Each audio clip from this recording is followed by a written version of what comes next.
करते हैं हम लोग। लगभग अभी हम लोग ज़्यादा नहीं है, बट 7-8 लोग हैं, तो कोशिश करती हूँ आप लोगों को चीज़ें समझ में आए। पीपीटी के थ्रू हम लोग ट्रेनिंग करेंगे, जिसमें चीज़ें समझना ईजी हो जाता है, क्योंकि वन पेजर में ना बहुत शॉर्ट में लिखा होता है, और पीपीटी में कंपनी थोड़ा सा ब्रीफ में अच्छे से क्लियर कर देती है कि किस पॉइंट का क्या मीनिंग है। तो हम लोग पीपीटी के थ्रू मीटिंग करेंगे और आपको one by one, step by step सारे पॉइंट्स क्लियर किए जाएंगे। कैसे आपको फैमिली हेल्थ ऑप्टिमा प्लान में क्या मेजर बेनिफिट्स है, क्या कस्टमर के लिए बेनिफिट रहते हैं और क्या बेनिफिट्स नहीं रहते हैं, कस्टमर को कैसे क्या कह के क्लोज करना होता है, तो वो सब चीजें मैं आपको गाइड करूंगी। क्या लिमिटेशंस हैं प्लान में और किस तरह के लिमिटेशंस नहीं है, वो सब चीज आज हम डिस्कस करने वाले हैं। चलिए मैं अपनी पीपीटी आप लोगों को शेयर करती हूँ।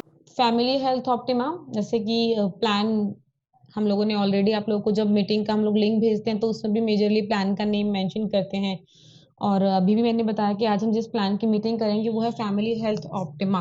मार्केट में सेल होने वाला सबसे स्पेशल प्लान है और ऑन डिमांड सेल होता है फैमिली हेल्थ ऑप्टिमा। नाम से पता चलता है कि फैमिली के लिए है, इंडिविजुअल के लिए ये प्लान नहीं है। इसका मेजर पॉइंट है, ध्यान रखिएगा, किसी भी पर्सन को अगर इंडिविजुअल पॉलिसी हम लोग को सेल करनी है, बतानी है, तो फैमिली हेल्थ ऑप्टिमा नहीं बतानी है, क्योंकि ये प्लान फैमिली के लिए है ही नहीं। ये प्लान ही आप लोगों का फैमिली के लिए है, इंडिविजुअल के नहीं लिए नहीं है। प्लान ही आपका इंडिविजुअल में नहीं जाएगा, फैमिली में जाएगा। आप चाहे फैमिली में वो आपका वन एडल्ट वन चाइल्ड भी हो सकता है, मम्मी के साथ एक बच्चा हो सकता है, वो फैमिली में काउंट होता है। पापा के साथ एक बच्चा होता है, वो फैमिली में काउंट होता है।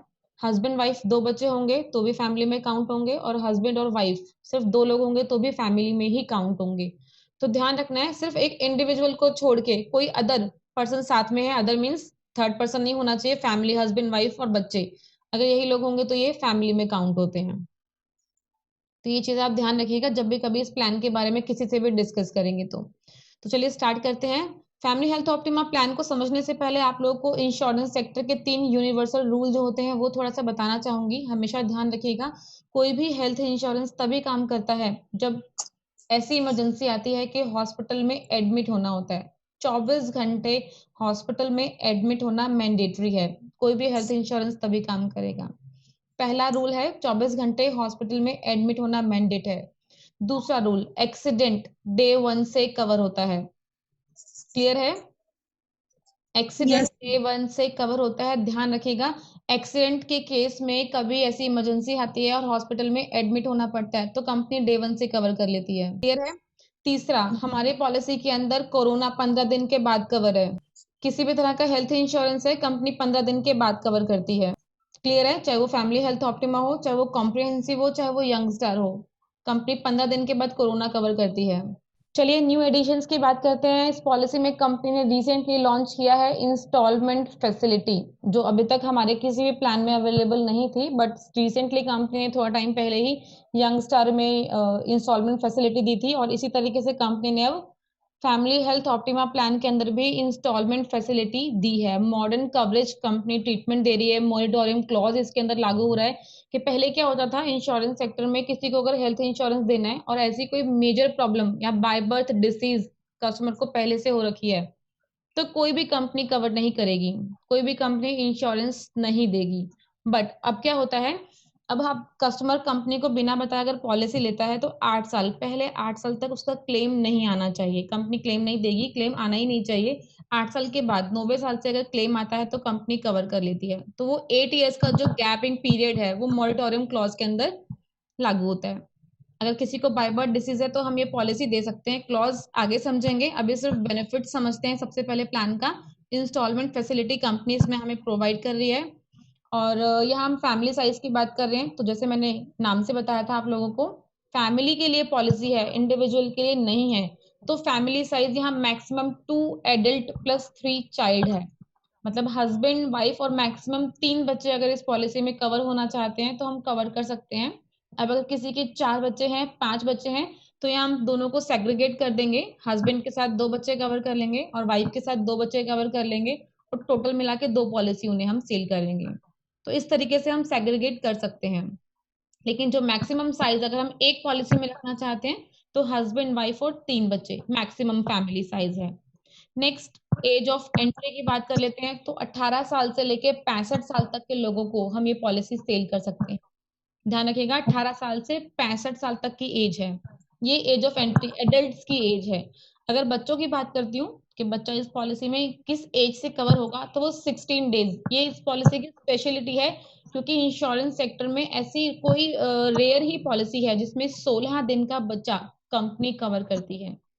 मेजरली कंपनी जो बच्चे की एज है वो 91 डेज से कवर करती है, बट एक स्पेशल ऐसी पॉलिसी है जिसमें आप कोई न्यू बॉर्न बेबी होगा जो 15-16 डेज का हो चुका है ऑलरेडी, तो 16वें दिन से हम उन्हें वो पॉलिसी दे सकते हैं। बच्चे को कंपनी कवर करने के लिए रेडी है।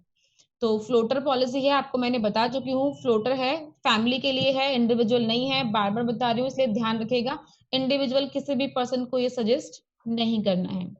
लाइफ टाइम रिन्यूअल है, अगर किसी ने आज पॉलिसी ली है और कोई अपना लाइफ टाइम इस पॉलिसी को रिन्यू कराना चाहता है तो करा सकता है। 99 ईयर्स तक अगर वो पर्सन लाइव है और इस पॉलिसी को कंटिन्यूटी में चलाना चाहता है, चला सकता है। लाइफ टाइम रिन्यूअल है, ऐसा नहीं है कि एज ऑफ एंट्री 65 ईयर्स की है तो 65 साल बाद ये पॉलिसी रिन्यू नहीं होगी। नहीं, अगर पर्सन 99 ईयर्स तक लाइव है तो 99 ईयर्स तक पॉलिसी सेल कर भी सकते हैं, 65 तक सेल कर सकते हैं, और उसके बाद 99 तक हम इसे रिन्यू भी कर सकते हैं।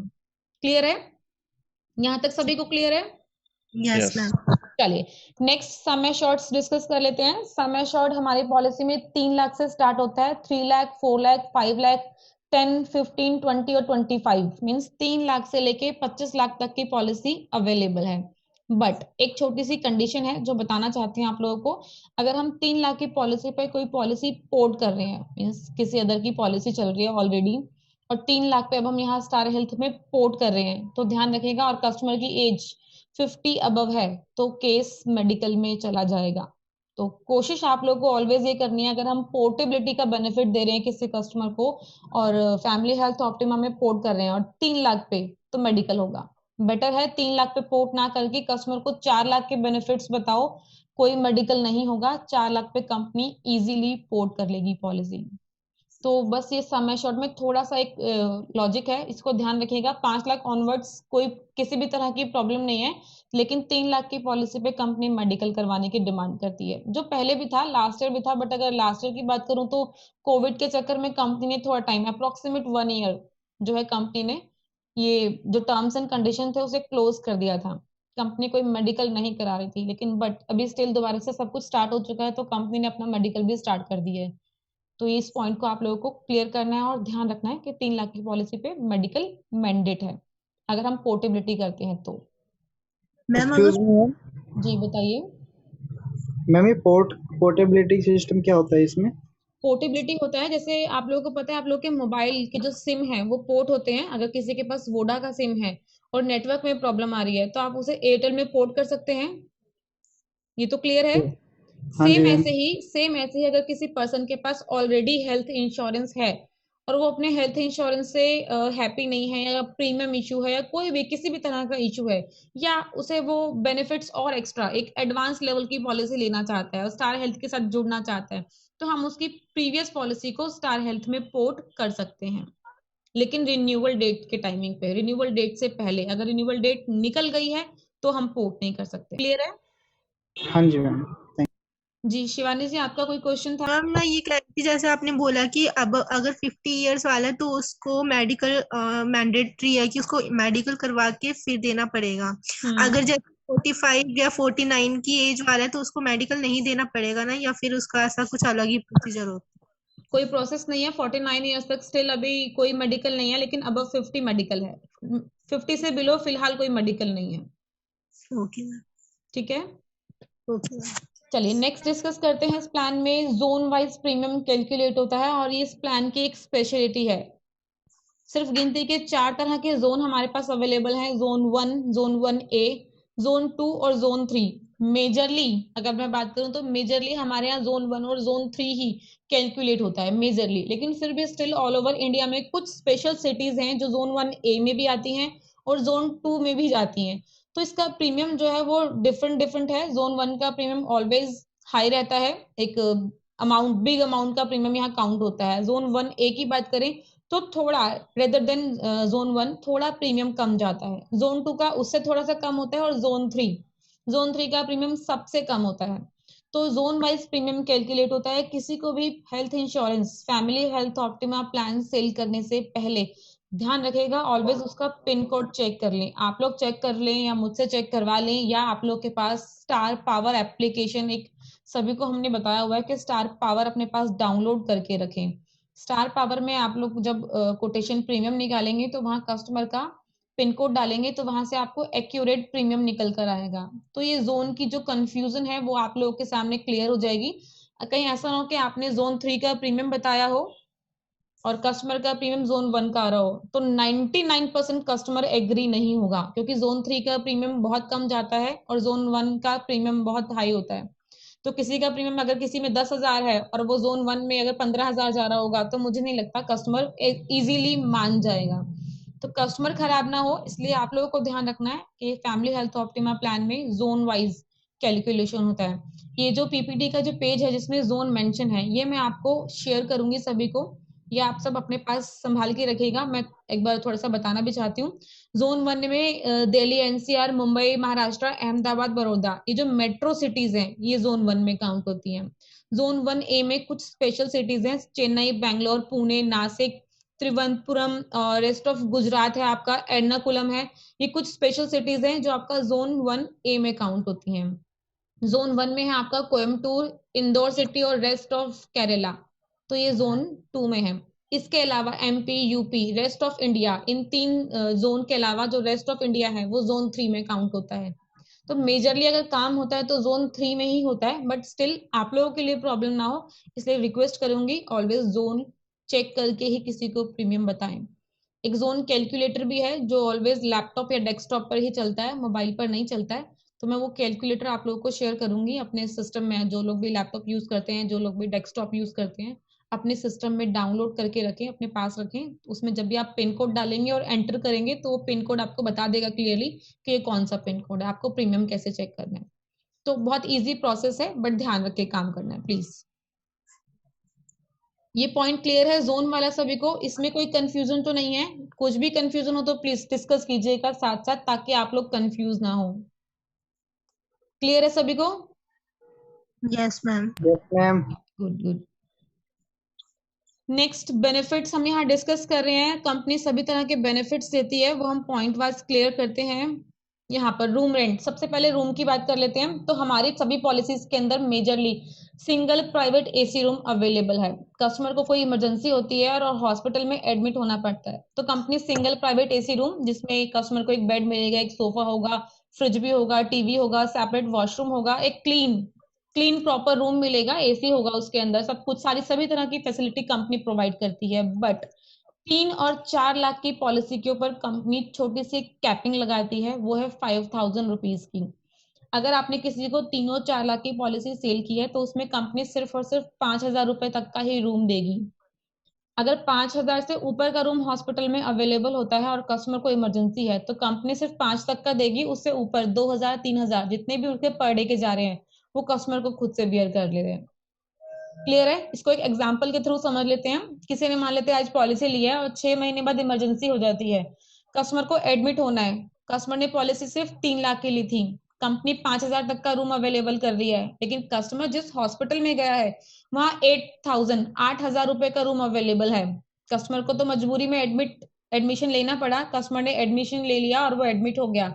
अब यहाँ पर क्या होगा, कंपनी सिर्फ 5,000 पर डे का देगी, लेकिन कस्टमर को 3,000 रुपए पर डे का अपनी पॉकेट से बियर करना है। अगर वो 10 दिन एडमिट होता है तो कंपनी 10 दिन मीन्स 50,000 रुपए रूम रेंट का देती है और कस्टमर को 30,000 रुपए एक्स्ट्रा अपनी पॉकेट से बियर करना है, क्योंकि 8,000 रुपए पर डे का रूम था। तो इस पॉइंट को ध्यान रखिएगा, इसीलिए बार बार समझा रही हूँ कि कोशिश यही करनी है कि 3 लाख और 4 लाख की पॉलिसी जल्दी से सेल नहीं करनी है। स्टार्ट ही आप लोग को 5 लाख से करना है। क्लियर है ये पॉइंट? 3 और 4 लाख की पॉलिसी पे रूम की कैपिंग है, 5,000 से ऊपर का रूम कंपनी प्रोवाइड नहीं करेगी। नेक्स्ट बात कर लेते हैं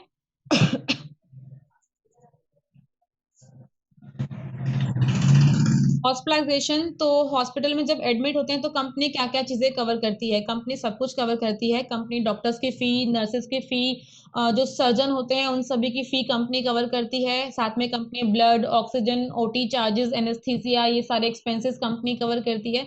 यहाँ सिर्फ नाम दिए गए हैं, वो नाम लेके आप लोगों को बता रही हूँ। अगर मैं बात करूँ तो कंपनी एवरीथिंग कवर करेगी। यहाँ पे किसी भी तरह की कोई मेडिसिन होगी, कोई चार्जेस होंगे, कंपनी 90% चीजें सब कुछ कवर करती है, सिर्फ डिस्पोजेबल आइटम के अलावा। कुछ डिस्पोजेबल आइटम होते हैं, सिरिंज, कॉटन, कैन्युला, ये कुछ ऐसे यूज एंड थ्रो प्रोडक्ट्स होते हैं जो कोई भी कंपनी, कोई भी इंश्योरेंस सेक्टर कवर नहीं करता है। तो अभी रिसेंटली थोड़ा टाइम पहले आईआरडीए ने कुछ गाइडलाइंस लॉन्च की थी अपनी, जिसमें कंपनी ने वो लिस्ट को बहुत छोटा कर दिया है। पहले बहुत सारे आइटम्स थे जो कंपनी कवर नहीं करती थी, अभी वो बहुत कम कर दिए हैं कंपनी ने। मेजरली कोई 50 के नियर बाय आइटम्स हैं जो कंपनी कवर नहीं करती है, एवरीथिंग कंपनी कवर कर रही है। और ये जो सिरिंज है, कॉटन है, आपका कैनुला है, ये बहुत सस्ते सस्ते अमाउंट्स हैं। कॉटन कोई महंगी नहीं आती, सिरिंज कोई महंगी नहीं आती है, तो कस्टमर के लिए बेरेबल होती है, हार्डली बहुत नॉमिनल अमाउंट में चार्ज हो जाती है ये। तो स्पेसिफिक अमाउंट कंपनी कवर नहीं करती है। नेक्स्ट बात कर लेते हैं कंपनी एम्बुलेंस। एम्बुलेंस कितना कवर करती है? तो रोड एम्बुलेंस कंपनी कवर कर रही है 750 रुपए पर हॉस्पिटलाइजेशन। मतलब अगर एक बार हॉस्पिटल में एडमिट होना पड़ रहा है तो कंपनी 750 रुपए एम्बुलेंस के पे करेगी, और पूरे साल में पर पॉलिसी पीरियड में मैक्सिमम 1500 रुपए। तो 750 एक विजिट के लिए, और मैक्सिमम अगर कोई पर्सन 2 बार 3 बार एडमिट हो रहा है तो कंपनी 1500 रुपए मैक्सिमम पे करेगी, इससे ऊपर एम्बुलेंस, रोड एम्बुलेंस कवर नहीं करती है। नेक्स्ट यहाँ एयर एम्बुलेंस की कंपनी बात कर रही है। Air ambulance company 10% of basic sum assured 5 lakh से स्टार्ट करती है। 3 और 4 पर एयर एम्बुलेंस नहीं है, ध्यान रखिएगा। 5 लाख से कंपनी स्टार्ट कर रही है, और 5 लाख में कंपनी सिर्फ 10% ऑफ सम एश्योर्ड का एयर एम्बुलेंस कवर कर रही है। एयर एम्बुलेंस क्या होता है, पहले तो थोड़ा सा इसका मीनिंग समझ लेते हैं। एयर एम्बुलेंस कई बार रिक्वायर्ड होता है, कभी ऐसी इमरजेंसी आ जाती है कस्टमर के साथ कि एक सिटी से दूसरी सिटी उसको रेफर करना होता है, किसी भी पेशेंट को कोई ऐसा सर्जरी करनी है, कोई ऐसा मेडिकल ट्रीटमेंट देना है जो आज जहाँ कस्टमर एडमिट है उस हॉस्पिटल में अवेलेबल नहीं है, और उसको किसी दूसरे अदर हॉस्पिटल में शिफ्ट करना है, अदर सिटी में शिफ्ट करना है। तो अगर सपोज मैं यहाँ दिल्ली हूँ और ये दिल्ली से किसी को मुंबई शिफ्ट करना है, तो किसी पेशेंट को by road, by train, by bus ऐसे तो नहीं भेज सकते ना। तो ऐसी इमरजेंसी में एयर एम्बुलेंस रिक्वायर्ड होती है। वो एम्बुलेंस होती है एयर एम्बुलेंस प्रॉपर, सभी तरह के वहाँ इक्विपमेंट्स लगे होते हैं, डॉक्टर्स नर्सेज अवेलेबल होती हैं, ऑक्सीजन सिलेंडर होता है, वेंटिलेटर होता है प्रॉपर तरीके से, फुली इक्विप्ड जिसे बोलते हैं एयर एम्बुलेंस होती है। तो वो कंपनी, हमारी कंपनी कवर करती है। कितना कवर करती है? 10% ऑफ सम एश्योर्ड। अगर किसी की पॉलिसी 10 लाख की है तो 10 लाख का 10% कंपनी कवर करेगी। क्लियर है? और अगर किसी की पॉलिसी 5 लाख की है तो 5 लाख। मेजरली अगर मैं डिस्कस करूं तो कस्टमर को सजेस्ट ऑलवेज करना है बिग सम एश्योर्ड के लिए, बड़ा 3-4 लाख अगर बात करूं तो ये 3-4 लाख की पॉलिसी, अगर किसी को इमरजेंसी होगी और हॉस्पिटल में एडमिट होना है तो प्राइवेट हॉस्पिटल एक सिंगल शॉट में 3 और 4 लाख का बिल फाड़ देते हैं। तो कस्टमर को हमेशा बता के चलिए कि बड़ा सम एश्योर्ड लेंगे तो ही बेनिफिट में रहेंगे। कोशिश करना है 5 लाख 10 लाख से स्टार्ट करो, या 25 लाख बताओ। कस्टमर को 25 बताओगे तो वो आपसे 20 और 15 पे जाके राजी होगा पॉलिसी लेने के लिए। हम बताएंगे ही 3 लाख तो वो और बोलेगा ना 3 लाख से भी छोटी पॉलिसी बताओ, मुझे 3 लाख क्या करना है। इसलिए हमेशा बिग सम एश्योर्ड पे पिच करना सीखिए। 25 लाख बताइए, वो अपने आप आपको 10 से 15 पे लेके आएगा, और हम लोग अपने आप से 10 बताएंगे तो आपको 3 और 4 पे लाके क्लोज कर देगा। तो बिग सम एश्योर्ड पे बेनिफिट्स ऑलवेज ज्यादा मिलते हैं कंपनी की तरफ से। छोटी पॉलिसीज पे कंपनी बेनिफिट्स भी फिर छोटे ही देगी, और बड़ी पॉलिसीज पे बेनिफिट्स भी बड़े ज्यादा मिलते हैं। तो चलिए नेक्स्ट पॉइंट डिस्कस कर लेते हैं। प्री एंड पोस्ट हॉस्पिटलाइजेशन, क्या मीनिंग होता है pre and post? Pre means hospital में एडमिट होने से पहले के खर्चे, और पोस्ट मीन्स होता है डिस्चार्ज होने के बाद के खर्चे। तो कंपनी ये कुछ एक्सपेंसेस भी कवर करती है, जो 60 दिन पहले के खर्चे और 90 दिन बाद के खर्चे। बट यहाँ एक बार मैं डिस्कस करना चाहूंगी प्री एंड पोस्ट होता क्या, ये खर्चे होते कौन कौन से हैं। जैसे किसी को इमरजेंसी है, आज सपोज मैं एक एग्जांपल लेके बताती हूँ, कोई पर्सन है अभी अच्छा खासा है, नॉर्मल बैठा हुआ है, बट अचानक से आधे घंटे 2 घंटे 3 घंटे बाद उसको कोई इमरजेंसी है, किसी भी तरह की प्रॉब्लम, फीवर हो गया, डॉक्टर के पास गया, डॉक्टर ने डॉक्टर प्रिस्क्रिप्शन हुआ, डॉक्टर ने चेक किया, मेडिसिन लिख के दी, तो उसने क्या किया, कस्टमर ने, पेशेंट ने क्या किया, डॉक्टर को भी उसकी फी पे की, और बाहर से जो मेडिसिन ली उसके भी फी पे, उसके भी चार्जेस पे किए। इसी तरीके से उसने 4 दिन मेडिसिन ली, ठीक है, 4 दिन तक उसको डॉक्टर की दवाई से आराम नहीं आया।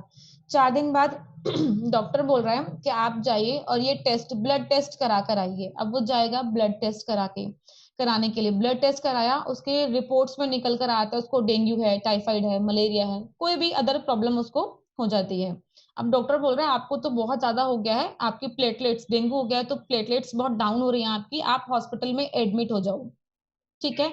अब कस्टमर क्या करेगा, पेशेंट वो हॉस्पिटल जाएगा एडमिशन के लिए, एडमिट होगा। अब ये एडमिशन का जो जितना भी एक्सपेंसेस होगा वो तो कंपनी उनको कैशलेस ट्रीटमेंट दे देगी, लेकिन ये जो एडमिशन से पहले उसने जितने भी एक्सपेंस किए हैं, जो 4 बार डॉक्टर के पास गया है, डॉक्टर को फी पे की है, इतनी बार दवाइयां ली हैं, वो एक्सरे ब्लड टेस्ट कराया है जो डॉक्टर ने प्रिस्क्राइब किया था, उसकी रिपोर्ट्स आई हैं, इसके अलावा कोई और भी बहुत सारे टेस्ट हो सकते हैं, और भी बहुत सारी मेडिसिन हो सकती हैं जो उसने परचेज किया हो, कुछ इंजेक्शन होंगे, वट एवर जो भी उसके मेडिसिन के एक्सपेंसेस, ये अप्रोक्सीमेट 60 डेज, 60 दिन के खर्चे कंपनी पे करती है, लेकिन कैशलेस नहीं देती है, रिम्बर्समेंट में जाता है।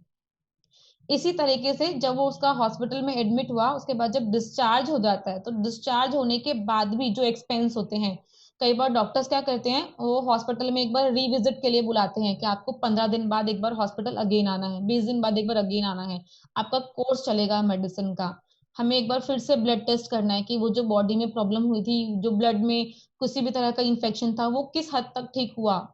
तो ये सब जो वो बाद में डिस्चार्ज होने के बाद में भी जो एक्सपेंस करेगा, जो भी दवाइयां लेगा, जो भी टेस्ट कराएगा, ये सभी एक्सपेंसेस कंपनी बियर करती है। तो ये एग्जाम्पल देके मैंने आप लोगों को इसीलिए क्लियर किया ताकि आप लोगों को क्लियर हो जाए कि प्री एंड पोस्ट में खर्चे आते कौन कौन से हैं।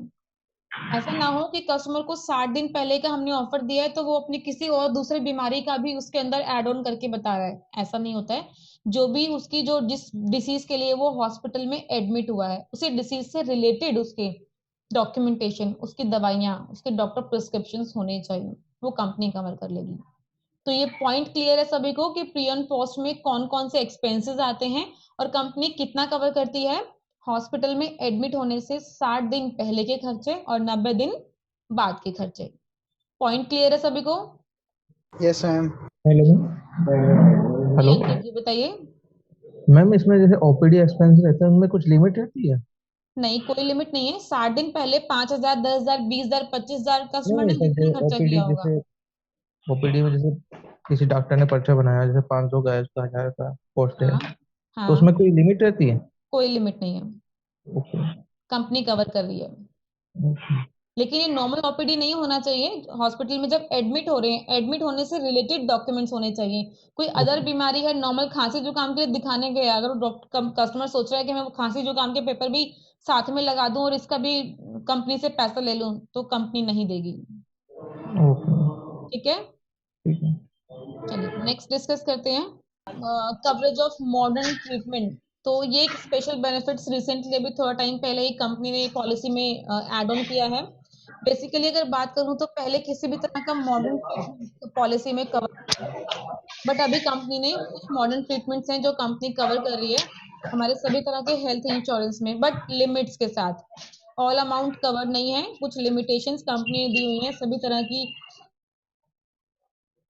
इंश्योरेंस पॉलिसी में। चलिए, तो मैं आप लोगों को क्लियर कर देती हूँ कि ये कुछ स्पेसिफिक मॉडर्न ट्रीटमेंट होते हैं। बैलून थेरेपी, बैलून सर्जरी होती है। पहले क्या होता था, अगर किसी की माइंड की, किसी के दिमाग की अगर कोई सर्जरी करनी है तो वो पहले डॉक्टर्स के थ्रू होती थी, बट उसमें क्या रिस्क बहुत ज्यादा होता था। तो अभी जो है हमारे साइंस ने इतनी तरक्की कर ली है कि अब डॉक्टर्स की रिक्वायरमेंट नहीं है, अब रोबोट के थ्रू वो सर्जरी होती है। तो रोबोट्स जो है वो प्रॉपर सिर्फ स्पेसिफिक उतने ही एरिया को हमारे माइंड में ओपन करते हैं और स्पेसिफिक उसी जगह का ट्रीटमेंट किया जाता है। तो ये जो जो सर्जरीज होती हैं ये बहुत कॉस्टली होती है, तो company on actual basis cover नहीं करती है, कंपनी कुछ लिमिटेशंस लगाती है सभी सर्जरीज के लिए। और यहाँ समय शॉर्ट वाइड सर्जरी कवर्ड है कि 5 लाख की पॉलिसी पे कंपनी कितना दे रही है, 10 लाख की पॉलिसी पे कितना दे रही है। और यहाँ पर क्लियरली मेडिसिन के जो ये भी सर्जरीज हैं, मॉडर्न ट्रीटमेंट्स, इनके नाम के साथ यहाँ क्लियरली मेंशन है। बहुत तरह की सर्जरीज हैं, इसका पीपीटी सभी को मिल जाएगा। एक बार ये सर्जरीज के लिमिटेशंस आप लोग खुद से स्टडी कर लीजिएगा क्योंकि बहुत सारी है, मैं मीटिंग में इसको डिस्क्लोज नहीं कर पाऊंगी, आई एम सॉरी। ये मैं आप लोगों को शेयर कर दूंगी। इंस्टॉलमेंट फैसिलिटी, ये मैंने आप लोगों को पहले ही बताया था, फर्स्ट जब हम लोगों ने पीपीटी स्टार्ट की थी तो वहीं पर क्लियरली मेंशन था इंस्टॉलमेंट फैसिलिटी। एक बार इसको समझ लेते हैं इंस्टॉलमेंट फैसिलिटी को कि कंपनी क्या दे रही है। इंस्टॉलमेंट की बात करें तो कंपनी यहाँ पर 4 तरह के ऑप्शंस आप लोगों को प्रोवाइड करती है। अगर कोई पॉलिसी मंथली लेना चाहता है तो कंपनी देती है, अगर कोई क्वार्टरली लेना चाहता है तो प्रोवाइड करती है, अगर कोई हाफ ईयरली लेना चाहता है तो भी, और ईयरली तो ऑप्शन है ही। बट ये चीज ध्यान रखिएगा, अगर आप किसी कस्टमर को मंथली, क्वार्टरली और हाफ ईयरली पे कर रहे हैं, किसी को सजेस्ट कर रहे हैं, तो उसके रिस्पॉन्सिबल कस्टमर और आप लोग ही होंगे। इसका रीजन बताती हूँ क्यों। क्योंकि इसमें कुछ सिलेक्टेड 5 से 6 सिलेक्टेड ही कंपनी डेबिट कार्ड्स या क्रेडिट कार्ड अवेलेबल करती है। मींस कुछ सिलेक्टेड कार्ड्स हैं जो कंपनी पेमेंट के लिए आपको ऑप्शन दे रही है। सभी कार्ड से ईएमआई का ऑप्शन नहीं मिलता है, ईएमआई की पेमेंट नहीं होती है, पहली चीज। दूसरी चीज, जिस भी कार्ड से पेमेंट होगी, चाहे वो कस्टमर का हो, चाहे वो किसी थर्ड पार्टी का हो, चाहे वो एजेंट का होगा, उसी कार्ड से, उसी अकाउंट से एवरी मंथ ईएमआई डिडक्ट होगी। तीसरी चीज, यहाँ पर एक और प्रॉब्लम क्रिएट हो जाती है। अगर सपोज किसी कस्टमर के अकाउंट से ईएमआई डिडक्ट नहीं हुई, कस्टमर ने भी ध्यान नहीं दिया और कंपनी से भी कुछ प्रॉब्लम रही, तो सिर्फ 7 दिन का टाइम मिलता है, केवल सिर्फ 7 दिन का ग्रेस पीरियड मिलता है। उस 7 दिन में अगर वो ईएमआई डिडक्ट नहीं हुई, या कस्टमर पे नहीं कर पाया खुद से, या कस्टमर ने भी ध्यान नहीं दिया, तो ध्यान रखिएगा पॉलिसी वहीं कैंसिल हो जाएगी। जितना अमाउंट कंपनी के पास गया हुआ होगा वो सारा अमाउंट फोरफिट हो जाएगा और कस्टमर की पॉलिसी वहीं खत्म हो जाएगी। कस्टमर्स तो इस भ्रम में है कि मेरी पॉलिसी का पेमेंट डिडक्ट हो रहा है, मेरी पॉलिसी चल रही है, 6 महीने बाद अगर उसका ईएमआई नहीं लगा तो पॉलिसी खत्म। लेकिन कस्टमर को ये पता है जी मेरी पॉलिसी तो चल रही है, बट ऐसा नहीं है। इसलिए पर्सनल सजेशन दूंगी आप लोगों को कि मंथली और क्वार्टरली तो किसी को भी ऑफर मत कीजिएगा प्लीज। आप लोगों को पे आउट भी उसी के अकॉर्डिंग आएंगे।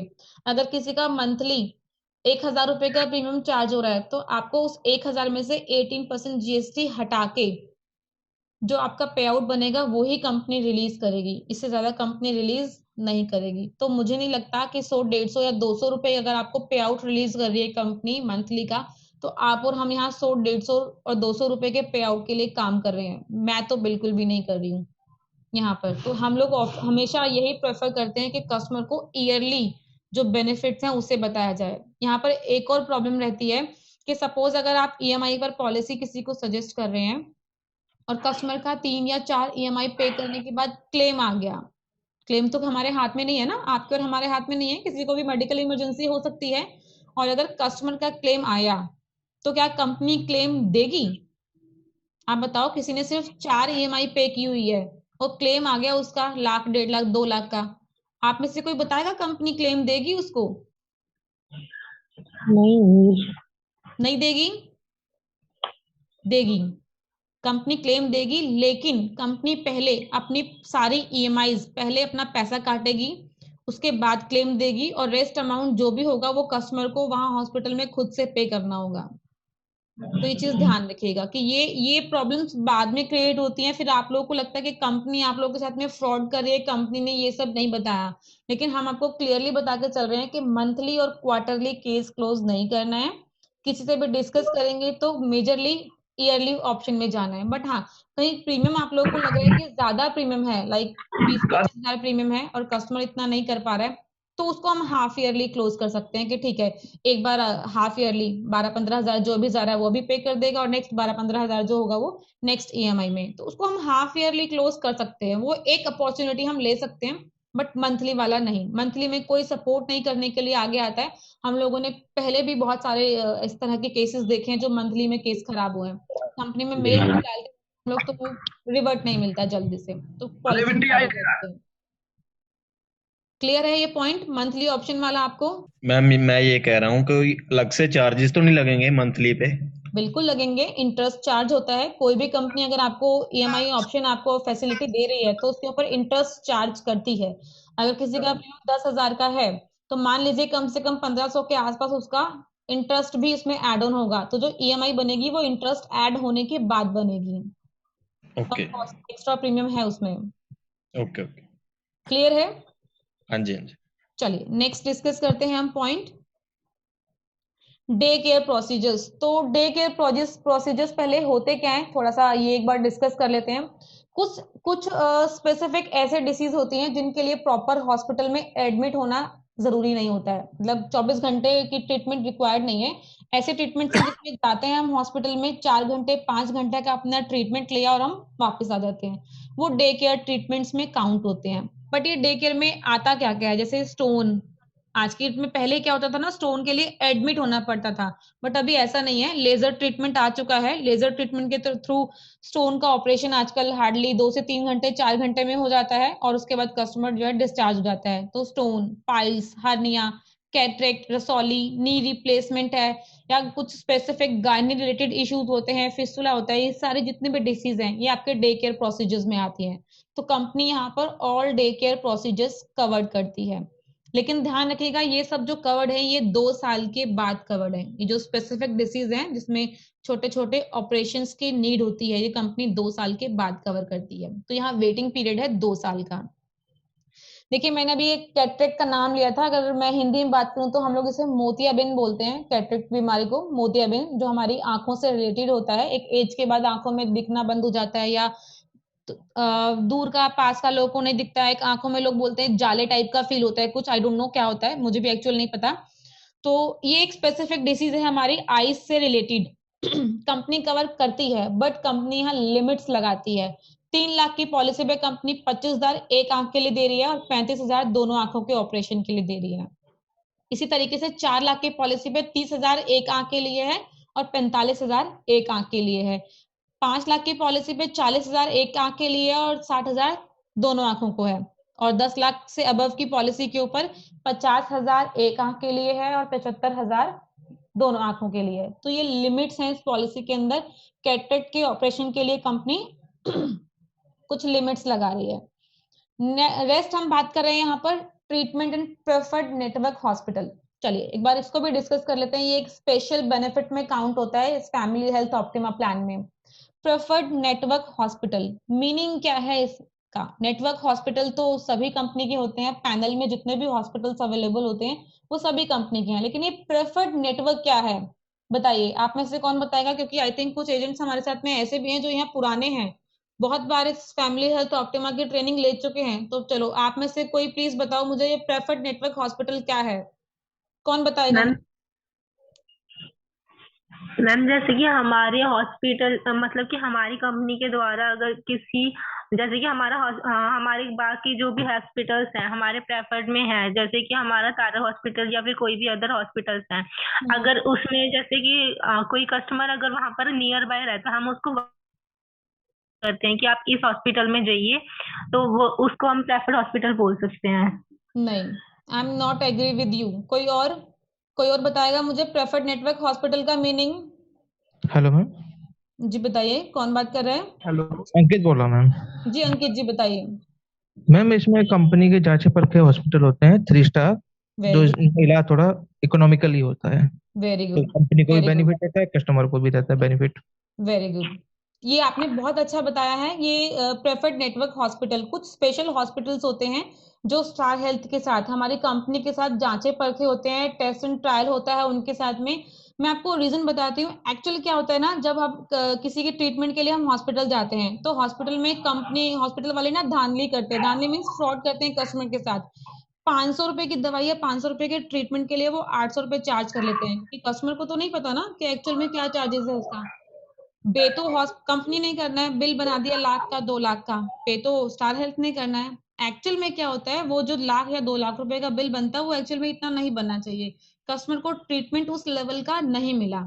इसीलिए कंपनी क्या कहती है कि अगर कस्टमर हमारे कुछ स्पेशल, ये जो प्रेफर्ड नेटवर्क, जो कंपनी के खास हॉस्पिटल्स हैं, अगर आप जाकर उसमें अपना ट्रीटमेंट करवाओगे तो कंपनी यहाँ पर आपको 5,000 रुपए का पर पॉलिसी में, आप पर पॉलिसी ईयर में आपको 5,000 रुपए का कैश बेनिफिट देती है। अब ये कैश बेनिफिट का मतलब ये नहीं है कि आप हॉस्पिटल में ट्रीटमेंट करें तो आपको हॉस्पिटल से 5,000 रुपए मिले, ऐसा नहीं होता है। हम इसके लिए क्लेम कंपनी में फाइल करते हैं। तो हमेशा ध्यान रखिएगा, ये एक स्पेशल बेनिफिट है जो आप कभी किसी को डिस्कस करेंगे, कभी किसी को बताएंगे तो आप बता सकते हैं ये स्पेशल बेनिफिट कि अगर आप स्टार हेल्थ के प्रेफर्ड नेटवर्क हॉस्पिटल में जाकर ट्रीटमेंट कराओगे तो आपको 5,000 रुपए का बेनिफिट कंपनी से मिलेगा। जब हम प्री एंड पोस्ट के खर्चे फाइल करते हैं तो ये जो एक्सपेंस 5,000 रुपए का हमने बताया, जो कंपनी आपको एक कैश बेनिफिट दे रही है, ये आपको 5,000 रुपए प्री एंड पोस्ट के साथ कंपनी एक्स्ट्रा पे करेगी। पॉइंट क्लियर है? ये प्रेफर्ड नेटवर्क हॉस्पिटल का मीनिंग समझ आया आप लोगों को? क्लियर है? चलिए नेक्स्ट डिस्कस कर लेते हैं हम शेयर एकोमोडेशन। देखिए इसका भी मीनिंग मैं आप लोगों को बताना चाहती हूँ। एक्चुअली क्या होता है, जैसे मैंने अभी आप लोगों को बताया कि हमारी पॉलिसी में single private AC room available है, वो अवेलेबल है, बट कस्टमर अगर अपनी मर्जी से हॉस्पिटल में इस तरह का रूम लेता है, जैसे हम लोग ट्विन शेयरिंग रूम बोलते हैं, जैसे एक बड़ा हॉल होता है, बीच में कर्टन लगा होता है और एक बेड एक तरफ और एक बेड एक तरफ होता है, इस तरह का रूम जो हॉस्पिटल में, जिसे हम लोग ट्विन शेयरिंग बोलते हैं, अगर कस्टमर अपनी मर्जी से वहां जाके हॉस्पिटल में ये रूम लेता है तो भी कंपनी उन्हें एक स्पेशल बेनिफिट देती है। कंपनी क्या देती है? कंपनी यहाँ भी कस्टमर को कैश बेनिफिट ऑफर कर रही है। 3 लाख से लेके 15 लाख की पॉलिसी पे कंपनी 800 रुपए पर डे का देती है। इसी तरीके से 20 लाख और 25 लाख की पॉलिसी पे कंपनी 1,000 रुपए पर डे का अपने तरफ से पे करती है। अगर कोई कस्टमर 5 दिन 10 दिन एडमिट होकर आया है तो कंपनी उसे 1,000 रुपए के अकॉर्डिंग 10 दिन का 10,000 रुपए एक्स्ट्रा बेनिफिट देगी, अगर उसने अब कस्टमर ने पेशेंट ने अपनी मर्जी से ट्विन शेयरिंग रूम लिया हुआ है तो ये पॉइंट क्लियर है। ये भी हम अपने कस्टमर्स को बता सकते हैं कि आप यहाँ से भी कुछ ना कुछ एक्स्ट्रा बेनिफिट ले सकते हो। फैमिली हेल्थ ऑप्टिमा प्लान में ये अवेलेबल है। चलिए नेक्स्ट हम बात कर लेते हैं यहाँ पर इमरजेंसी डोमेस्टिक मेडिकल इवैक्यूएशन। ये क्या होता है? जैसे मैंने अभी आप लोगों को बताया कि हमारी पॉलिसी में एम्बुलेंस कवर है, रोड एम्बुलेंस 750 और 1,500 रुपए मैक्सिमम कंपनी आप लोगों को दे रही है। बट कभी ऐसी इमरजेंसी भी आती है कि उस इमरजेंसी में एक प्रॉपर इक्विप जिसे बोलते हैं एम्बुलेंस की रिक्वायरमेंट होती है, तो कंपनी वो भी कवर करती है। एक सिटी से दूसरी सिटी फटाफट जाना है या एक हॉस्पिटल से दूसरे हॉस्पिटल जल्दी से जाना है और फुली इक्विप्ड हॉस्पिटल में एम्बुलेंस की रिक्वायर्ड है जाने के लिए, तो कंपनी कवर करती है। 4 लाख की पॉलिसी तक कंपनी 5,000 कवर कर रही है, 5 से 15 तक 7,500 रुपए कवर कर रही है और 20 से 25 लाख की पॉलिसी पे कंपनी 10,000 रुपए की एम्बुलेंस कवर कर रही है। तो एक स्पेशल एम्बुलेंस है जो कंपनी कवर करती है। नेक्स्ट है डोमिसलरी हॉस्पिटलाइजेशन। ये क्या होता है? देखो कई बार ऐसी इमरजेंसी किसी कस्टमर के साथ आ जाती है कि उसे घर से हॉस्पिटल नहीं ले जाया जा सकता। ऐसी इमरजेंसी आती है ना, जैसे अभी कोरोना वायरस आया है तो डॉक्टर्स ने अनाउंस किया, गवर्नमेंट ने अनाउंस किया कि आप अपना ट्रीटमेंट घर में ही करा सकते हैं। तो ये एक स्पेशल बेनिफिट है, हमारी मोस्ट पब्लिक पॉलिसीज के अंदर ये कवर्ड है। इसमें क्या कंडीशन होती है कि कस्टमर को अपने घर पर ही ट्रीटमेंट करवाना है, वहां पर उन्हें नर्स अवेलेबल हो जाएगी, डॉक्टर अवेलेबल हो जाएगा, वो प्रॉपर बेड जो हॉस्पिटल्स में अवेलेबल होता है वो बेड तक कंपनी उन्हें प्रोवाइड कराती है, oxygen cylinders everything company provide कराती है। इस तरह के ट्रीटमेंट्स के साथ में वो घर में अपना ट्रीटमेंट लेता है कस्टमर। बट इस कंडीशन में 3 दिन हॉस्पिटल में घर में ट्रीटमेंट मैंडेट है। 3 दिन मिनिमम 3 दिन होगा तो 3 दिन बाद ही कंपनी से कवर करेगी। तो अगर मैं बात करूं मेडिकल की तो इसको डोमिसलरी ट्रीटमेंट बोलते हैं कि घर में अगर किसी को इमरजेंसी है और घर में ट्रीटमेंट करवाना है, हॉस्पिटल में बेड अवेलेबल नहीं है या कस्टमर की कंडीशन ऐसी है जो वो अपने घर से हॉस्पिटल नहीं जा सकता है, डॉक्टर्स बोल रहे हैं आप अपना ट्रीटमेंट घर में कराइए, तो कंपनी कवर कर रही है। But minimum 3 days is mandatory. 3 दिन घर में ट्रीटमेंट होना मैंडेट है, तभी कंपनी कवर करेगी। अगर 2 दिन में ही ट्रीटमेंट कराया और उसको आराम आ जाता है, पेशेंट ठीक हो जाता है, तो कंपनी कवर नहीं करती है। ये चीज ध्यान रखिएगा। नेक्स्ट है आयुष ट्रीटमेंट। तो आयुष ट्रीटमेंट के लिए भी एक बार समझ लेते हैं आयुष ट्रीटमेंट क्या होता है। आयुर्वेदिक, यूनानी, सिद्धा, होम्योपैथिक, ये कुछ स्पेशल ट्रीटमेंट्स हैं जो कंपनी कवर करती है। एक्चुअली आज की डेट में ना बहुत से लोगों को एलोपैथिक ट्रीटमेंट सूट नहीं करता है। लोग बोलते हैं कि हमें एलोपैथिक दवाइयों से प्रॉब्लम है, हमें वो दवाइयां सूट नहीं करती हैं। वो आज की डेट में भी बहुत से लोग ऐसे हैं जो होम्योपैथिक ट्रीटमेंट में बिलीव करते हैं, आयुर्वेदिक ट्रीटमेंट में बिलीव करते हैं। तो हमारी कंपनी ये ट्रीटमेंट्स भी कवर करती है, लेकिन यहाँ भी कंडीशन है, कुछ लिमिटेशंस हैं जो कंपनी लगाती है।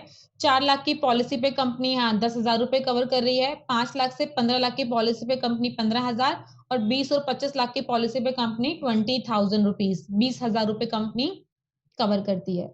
ये ट्रीटमेंट्स में कंपनी चार्ज इतना कम क्यों कवर कर रही है पता है किसी को? क्योंकि इसके एक्सपेंसेस बहुत कम होते हैं, ये बहुत सस्ते ट्रीटमेंट होते हैं। आयुर्वेदिक ट्रीटमेंट अगर आपने कभी किसी का सुना हो ना तो सुनिएगा कि बहुत सस्ता ट्रीटमेंट होता है। इसीलिए कंपनी कम अमाउंट कवर कर रही है कि अप्रोक्सीमेट इतने अमाउंट में कस्टमर का ट्रीटमेंट हो जाएगा, कंपनी ऐसा जज कर रही है। नेक्स्ट मॉरिटोरियम पीरियड है, मॉरिटोरियम क्लॉज है, जो मैंने आप लोगों को प्रीवियसली भी बताया। कुछ ऐसी स्पेसिफिक डिसीज होती हैं या किसी को बाय बर्थ कोई प्रॉब्लम है, रिसेंटली मैंने एक केस कल सुना था कि किसी के बच्चे के बाय बर्थ बच्चे के तालू में एक छेद हो रखा है, दिल में छेद होता है, इस तरह की बहुत सारी डिसीज निकल कर आती हैं। तो कंपनी, कोई भी company by birth disease cover नहीं करती है। बट रिसेंटली अभी 1 अक्टूबर से IRDA ने कुछ गाइडलाइंस लॉन्च की हैं, जिसमें अगर किसी को बाय बर्थ कोई डिसीज है तो वो पॉलिसी ले सकता है, लेकिन बिना डिस्क्लोज किए, बिना कंपनी को बताए वो पॉलिसी परचेज करनी है। पहले 8 साल कोई क्लेम नहीं आना चाहिए। 8 साल के बाद कोई क्लेम आएगा तो कंपनी उसे कवर कर लेगी, कंपनी को फिर कोई प्रॉब्लम नहीं है। तो इसको हम अगर टेक्निकल लैंग्वेज की बात करें तो इसे हम मॉरिटोरियम क्लॉज बोलते हैं, जो कंपनी कवर करती है। यहाँ तक क्लियर है सभी को? नेक्स्ट मूव करें, नेक्स्ट पॉइंट समझें। ये सेम कंपनी में रहना चाहिए, जरूरी है? बिल्कुल बिल्कुल सेम कंपनी में रहना चाहिए। अगर कंपनी चेंज कर ली तो कैसे दूसरी कंपनी कैसे क्लेम देगी ना? आज आपकी पॉलिसी स्टार से चल रही है, कल आपकी पॉलिसी ICICI लोम्बार्ड में हो जाएगी, और वहां आपने सिर्फ 2 साल कवर किए हैं लोम्बार्ड में, और वहां क्लेम आ जाता है आपके तो 8 साल पूरे हो गए, लेकिन लोम्बार्ड की कंपनी में सिर्फ 2 साल ही हुए, तो आपको लोम्बार्ड क्यों क्लेम देगी? क्योंकि आपने तो 8 साल यहाँ कवर ही नहीं किए।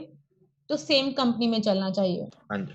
नेक्स्ट हम बात करें न्यू बॉर्न बेबी, तो जैसे मैंने आपको बताया new born baby company cover करती है 16 डेज से। डोनर एक्सपेंसेस भी कंपनी कवर कर रही है। ऑर्गन डोनर, अगर किसी को अपनी बॉडी का ऑर्गन डोनर, हस्बैंड है, वाइफ को डोनेट करना है, वाइफ है हस्बैंड को डोनेट करना है, कंपनी कवर करती है। हस्बैंड का भी कवर करेगी, वाइफ का भी, या मदर को बच्चे को डोनेट करना है और बच्चे को मदर को डोनेट करना है। बच्चा मीन्स 18 ईयर बिलो नहीं होना चाहिए, 18 से प्लस होना चाहिए। अगर आप अपनी बॉडी का कोई ऑर्गन उन्हें डोनेट कर रहे हैं तो कंपनी कवर करती है।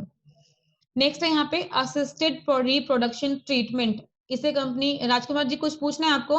आपकी आवाज नहीं आ रही है, अनम्यूट कीजिए मैंने आपको। जी बताइए। हाँ जी मैम, ऐसा है जैसे बाय बर्थ कवर नहीं करती आपने बोला कंपनी, और जो 16 दिन का बच्चा है, मान लो उसके हार्ट में कोई प्रॉब्लम है, ठीक है, तो उसको फादर मदर को नहीं पता, उसको 18वें दिन पता लगता है, तब क्या प्रोसीजर है? सर देखो, इसमें डिपेंड करता है। अगर किसी को बाय बर्थ डिसीज होती है ना किसी भी तरह की, तो जब डॉक्टर्स, जब डिलीवरी होती है ना, तो उसके 2 दिन 3 दिन 4 दिन बाद ही वो चीज क्लियर हो जाती है कि इनको बाय बर्थ ये प्रॉब्लम है। अगर 18वें दिन 20वें दिन भी डॉक्टर बता रहे हैं पेरेंट्स को, बात ठीक है, लेकिन 16वें दिन बच्चा हमने कवर कर लिया, लेकिन डिसीज तो वो बाय बर्थ ही रहेगी ना उसकी, कि इसको जन्म के साथ बच्चे को ये प्रॉब्लम है। जन्म के साथ वाली प्रॉब्लम कंपनी कवर नहीं करती है, और अगर करेगी तो फिर वो बिना कंपनी को बताए 8 साल के बाद मॉरिटोरियम क्लॉज के साथ 8 साल तक क्लेम नहीं आना चाहिए।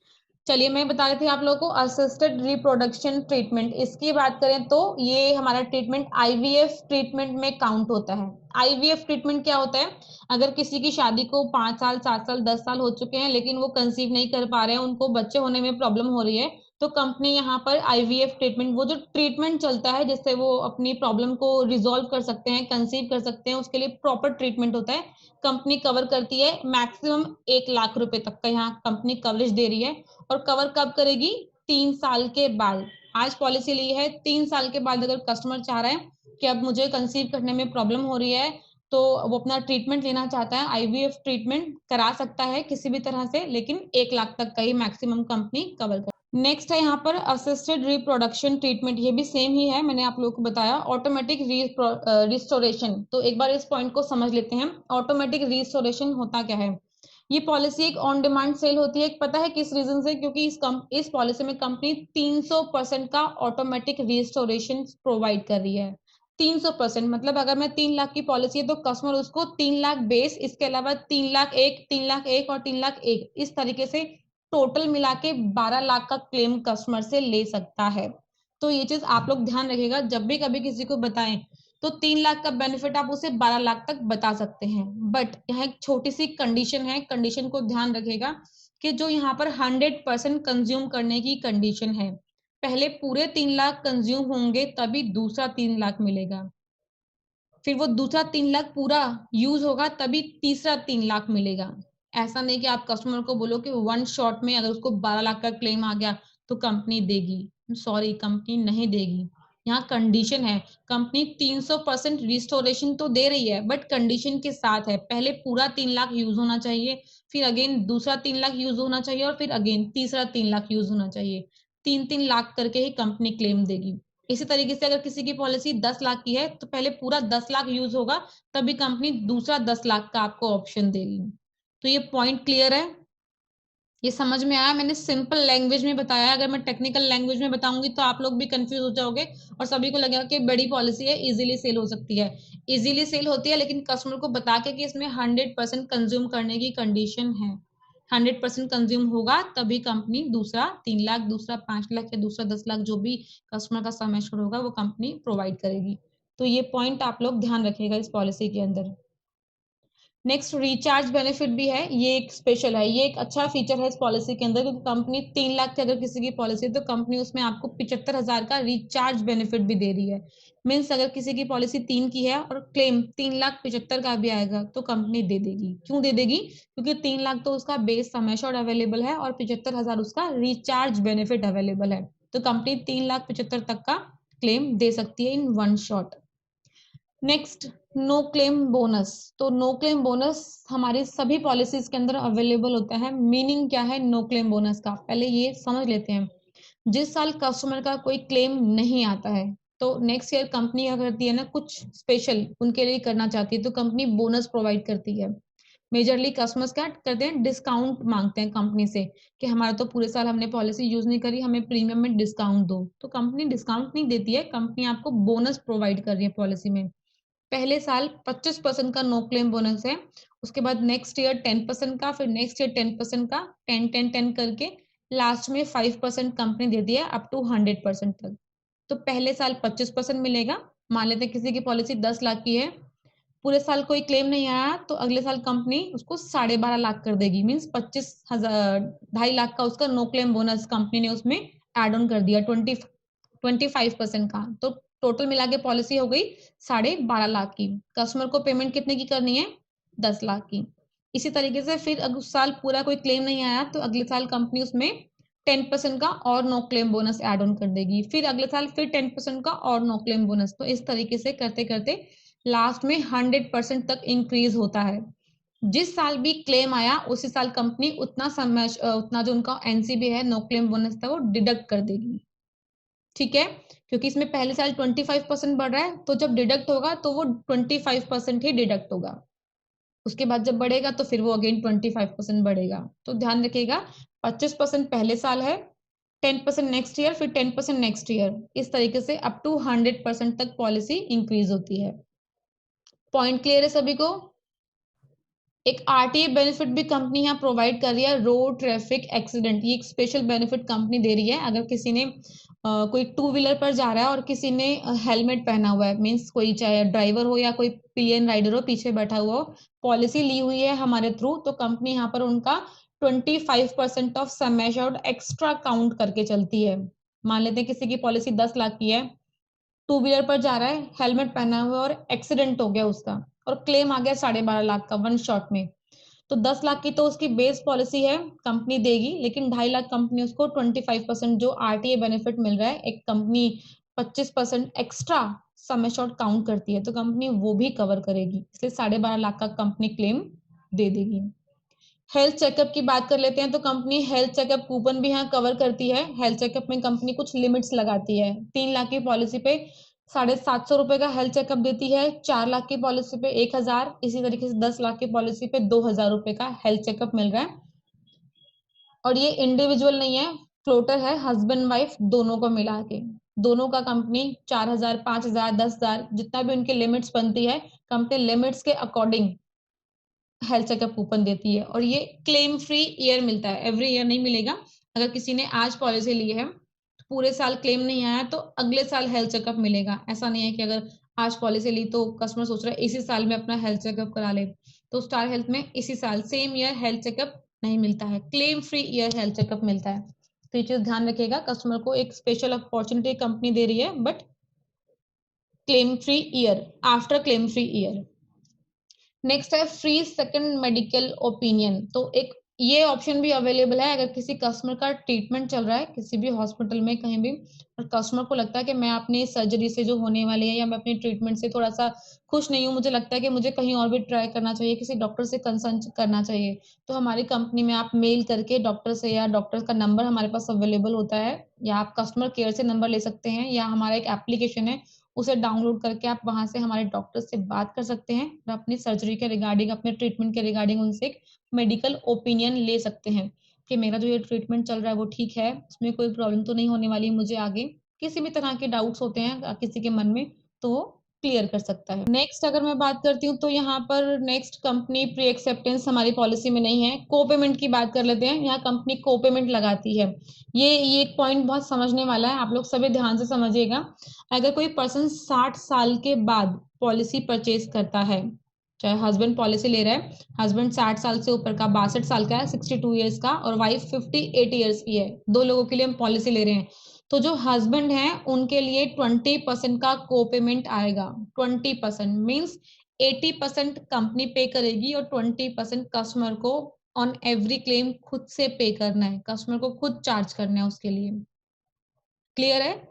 तो कोई भी पर्सन अगर 60 साल के बाद पॉलिसी लेता है, 61वें साल से अगर मैं बात करूं तो, अगर लैंग्वेज की बात करें तो यहाँ 61वें साल से 61 ईयर्स से, क्योंकि अगर कोई 61 ईयर्स में अभी कंप्लीट होने में 5 दिन 7 दिन या 10 दिन भी होंगे तो भी वो अंडर 60 ही माना जाएगा पर्सन, तो हम उन्हें बिना को पेमेंट के पॉलिसी दे सकते हैं। लेकिन अगर उनकी 61 कंप्लीट हो गई है, आज बर्थडे है, आज वो पॉलिसी ले रहे हैं, आज 61 कंप्लीट हो गई है, तो उनके लिए 20% का को पेमेंट एप्लीकेबल होगा। 20% का को पेमेंट जाएगा ही जाएगा। क्लियर है? 80% क्लेम कंपनी देगी, 20% क्लेम कस्टमर को खुद से बियर करना है। नेक्स्ट मैं यहाँ पर आपको एक्सक्लूजन्स बता देती हूँ। कुछ स्पेसिफिक डिसीज के लिए एक्सक्लूजन्स लगाती है कंपनी। कुछ स्पेसिफिक डिसीज होती हैं, जैसे मैंने पहले बताया, स्टोन, पाइल्स, हार्निया, कैटरेक्ट, रसोली, knee replacement, gynae related issues, fistula, ये स्पेसिफिक डिसीज है जिनके लिए कंपनी 2 साल का वेटिंग पीरियड लगाती है। कंपनी 2 साल के बाद ये डिसीज कवर करती है, जिनमें एक छोटे छोटे ऑपरेशंस के रिलेटेड नीड होती है। ये सब कंपनी 2 साल के बाद कवर करेगी। इसी तरीके से किसी को पॉलिसी लेने से पहले की कोई बीमारी है, जैसे किसी को बीपी है, शुगर है, थायराइड है, अस्थमा है, या कोई अदर सर्जरी, किसी को स्टंट डला हुआ है, किसी की एंजियोप्लास्टी हो रखी है, किसी को पहले से हार्ट अटैक आया हुआ है, किसी को कोई अदर प्रॉब्लम पहले से हो रखी है, तो इन सभी तरह की प्रॉब्लम्स के लिए कंपनी वेटिंग लगाती है। पहले तो अगर किसी को मेजर डिसीज है, जैसे एंजियोप्लास्टी है, स्टंट डला हुआ है, हार्ट अटैक आया हुआ है, कोई अदर मेजर प्रॉब्लम ऑलरेडी हो रखी है, तो वो केस ऑन अप्रूवल बेस होता है। आप उनके documents, discharge summary, medical papers हमारे साथ शेयर करोगे, मेरे साथ या वर्मा जी के साथ, हम लोग उसको मेडिकल टीम में अप्रूवल के लिए भेजते हैं। वहां से अप्रूवल आता है और अप्रूवल होने के बाद ही वो पॉलिसी कन्वर्ट होती है, बाद में पेमेंट होती है, पहले पेमेंट नहीं होती है। पहली चीज। दूसरी चीज, अगर किसी को बीपी है, शुगर है, थायराइड है, अस्थमा है, इस तरह की कोई भी एक ऐसी डिसीज है जिसके लिए कस्टमर रेगुलरली एक मेडिसिन ले रहा है, टैबलेट खा रहा है, वो केसेस ऐसे ही हो जाते हैं, ऐसे मीन्स पोर्टल के थ्रू ही हो जाते हैं हमारे। उसके लिए कंपनी वेटिंग पीरियड लगाती है 4 साल का। तो पॉलिसी लेने से पहले अगर किसी को कोई बीमारी है तो 4 साल के बाद कंपनी कवर करती है। तो ये कुछ स्पेसिफिक डिसीज के लिए कंपनी एक्सक्लूजन भी लगा रही है और कंपनी वेटिंग पीरियड भी लगा रही है। अगर बात करूं तो सिर्फ इस पॉलिसी में इतना ही है। मेजरली मैंने आप लोगों को क्लियर कर दिया है कि पॉलिसी में कंपनी क्या क्या कवर कर रही है। गाइस, आप लोगों को कोई भी डाउट है तो प्लीज हेजिटेट नहीं करना है, प्लीज क्वेश्चन आंसर कीजिए, अच्छा लगेगा। सिर्फ और सिर्फ सुनने से कभी प्लान समझ नहीं आता है जब तक अपने डाउट्स क्लियर नहीं करेंगे तो। जी अंकित जी बताइए। मैम सपोज किसी को कैंसर है तो वो कवर करेगा इस पॉलिसी? नहीं सर, उसको बाद में डिटेक्ट होता है। किसी भी तरह की क्रिटिकल इलनेस के बाद कंपनी पॉलिसी नहीं देती है। कैंसर वालों के लिए एक स्पेशल प्रोडक्ट है, कैंसर प्रोडक्ट, तो हम नहीं, उसे जैसे वही दे उसको सकते बाद हैं। में डिटेक्ट हो रहा है 1-2 साल बाद पॉलिसी लेने के बाद, हाँ, तो कंपनी कवर करेगी, क्योंकि देखो तो पॉलिसी लेने के बाद में, जैसे मैंने स्टार्टिंग में बताया कि 3 यूनिवर्सल रूल होते हैं, एक बार डिस्कस कर लेते हैं वो रूल्स। एक तो हॉस्पिटल में एडमिट होना, जब एडमिट होते हैं तो 24 घंटे एडमिट होना मैंडेटरी है, पहली चीज। दूसरी चीज, एक्सीडेंट डे 1 से कवर होता है। तीसरी चीज, पॉलिसी में 30 डेज का इनिशियल वेटिंग पीरियड होता है। 30 डेज का इनिशियल वेटिंग पीरियड है, मींस 30 दिन तक कंपनी हेल्थ कवर नहीं करती है, लेकिन 30 दिन के बाद 31वें दिन से कंपनी हेल्थ कवर करना शुरू कर देती है। अगर पॉलिसी लेने के बाद 30 दिन के बाद, 1 महीने बाद, दूसरे महीने, तीसरे महीने उसे कुछ भी बड़ी से बड़ी बीमारी होगी ना, कंपनी कवर करेगी, क्योंकि वो उसको पॉलिसी लेने के बाद डायग्नोज हुई है, पॉलिसी लेने के बाद वो प्रॉब्लम उसको फेस करनी है, तो कंपनी कवर करेगी।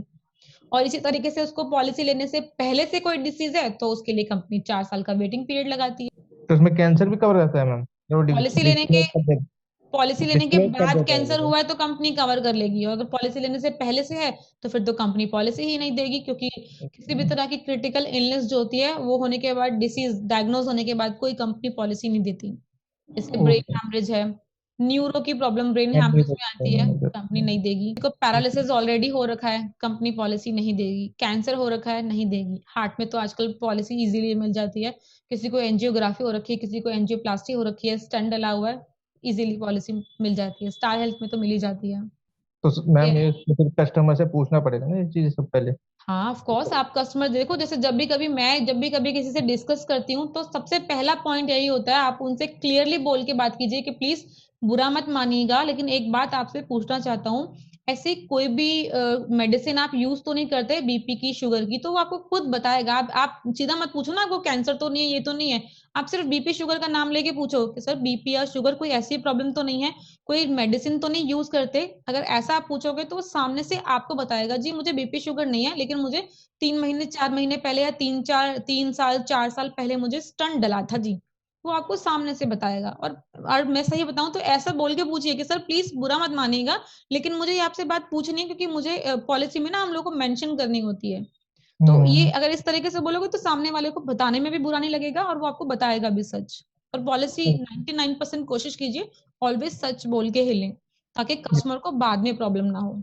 आज अगर झूठ बोल के पॉलिसी ले ली और 2 साल 3 साल बाद क्लेम आ गया उसकी किसी बीमारी का, तो कंपनी क्लेम नहीं देगी, क्योंकि कंपनी तो मिनट में पता लगा लेती है कि इनको ये बीमारी पहले भी थी या नहीं थी, या पहले मेडिसिन ली हैं या कोई सर्जरी हो रखी है, तो वो इजीली पता चल जाता है। ओके। क्लियर है? और यस मैम। बताइए कोई क्वेश्चन? तरुण जी, पारुल जी, रूबल जी, संदीप जी, आप लोग सभी न्यू हैं? हेलो। जी राजकुमार जी बताइए। बाई बर्थ अगर बच्चे को कोई भी प्रॉब्लम हो तो वो किस पॉलिसी में कवर होता है या किस में नहीं होता? सर बाय बर्थ अगर किसी को डिसीज है तो इंश्योरेंस सेक्टर में पॉलिसी ही अवेलेबल नहीं है उसके लिए, पॉलिसी ही नहीं दे सकते। बट मॉरिटोरियम क्लॉज के थ्रू हम दे सकते हैं। अगर किसी को बाय बर्थ प्रॉब्लम है तो 8 साल क्लेम नहीं आना चाहिए, उसके बाद दे देंगे, कंपनी क्लेम दे देगी बिना बताए पॉलिसी लेनी है। चलिए नेक्स्ट, अब आप लोग में से बताइए, क्योंकि आप लोग न्यू हैं। रूबल जी आपको प्लान क्लियर है? पारुल जी, संदीप जी, जय शेखावत जी, मनलोई जी, प्रशांत हैं हमारे साथ, प्रशांत जी हैं, तरुण अग्रवाल, हेमंत जी, राधेश्याम जी, शिवानी जी, आप लोगों में से तो काफी ज्यादा लोग न्यू हैं हमारे साथ, तो उम्मीद करती हूँ प्लान समझ आया होगा आप लोगों को। Hello ma'am. Yes ma'am. जी संदीप जी। रूबल जी बताइए, बताइए। मैम मैं हेमंत बात कर रहा हूँ। अच्छा हेमंत जी बताइए। मैम मैं ये पूछना चाह रहा था जो अपना डोमिसाइल वो होता है घर में हम्म। ट्रीटमेंट वाला, हम्म। वो कैशलेस होता है या फिर कैसे होता है वो? कैशलेस होता है, क्लेम फाइल करना पड़ता है उसके लिए। तो कैशलेस हो जाता है? कैशलेस होता है, लेकिन डॉक्टर प्रिस्क्राइब करते हैं ना कि इनकी ऐसी कंडीशन नहीं है, या हमारे हॉस्पिटल में बेड अवेलेबल नहीं है, या कस्टमर की ऐसी कंडीशन नहीं है कि उन्हें घर से हॉस्पिटल लाया जा सकता है, इसीलिए हम इनको डोमिसाइल ट्रीटमेंट देने के लिए रेडी हैं। तो ये कंपनी के पास मेल पर चला जाता है, तो कंपनी उसका अप्रूवल दे देती है कि ठीक है आप घर में ट्रीटमेंट कराइए, इनका कोई ऐसा इशू नहीं है। कैशलेस होता है, कंपनी से मेल पर डिस्कशन चलती है। अच्छा एक चीज और, जैसे कोई बंदा जोन 3 में रहता है हम्म। और उसको जोन 3 के अकॉर्डिंग हमने प्रीमियम बता के पॉलिसी दे दी, ठीक है। और वो जोन 1 में अगर ट्रीटमेंट लेता है तो उसे क्लेम मिलेगा? बिल्कुल मिलेगा, ऐसा कुछ नहीं है। अगर कोई पर्सन जोन 1 में, आज मैं दिल्ली में रहती हूँ और इमरजेंसी में या मेरा कोई ऑफिशियल थ्रू मेरा अगर शिफ्टिंग हो जाती है और मैं किसी ऐसे रूरल एरिया में शिफ्ट हो जाती हूँ, तो क्या मैं वहां ट्रीटमेंट नहीं ले पाऊंगी? ऐसा नहीं होता है। आप जोन 1 में की पॉलिसी लें या जोन 3 के लें, आप ऑल ओवर इंडिया में ट्रीटमेंट कहीं भी ले सकते हैं। बट आपका क्वेश्चन बहुत अच्छा है, इसका रीजन बताती हूँ। अगर किसी पर्सन ने जोन 3 के बेस पे पॉलिसी ली है, ठीक है, और वो जोन 1 में जाके ट्रीटमेंट करवा रहा है, जब ट्रीटमेंट करवाते हैं ना उस टाइमिंग पे हॉस्पिटल में अपना आईडी प्रूफ दिखाना मैंडेट होता है।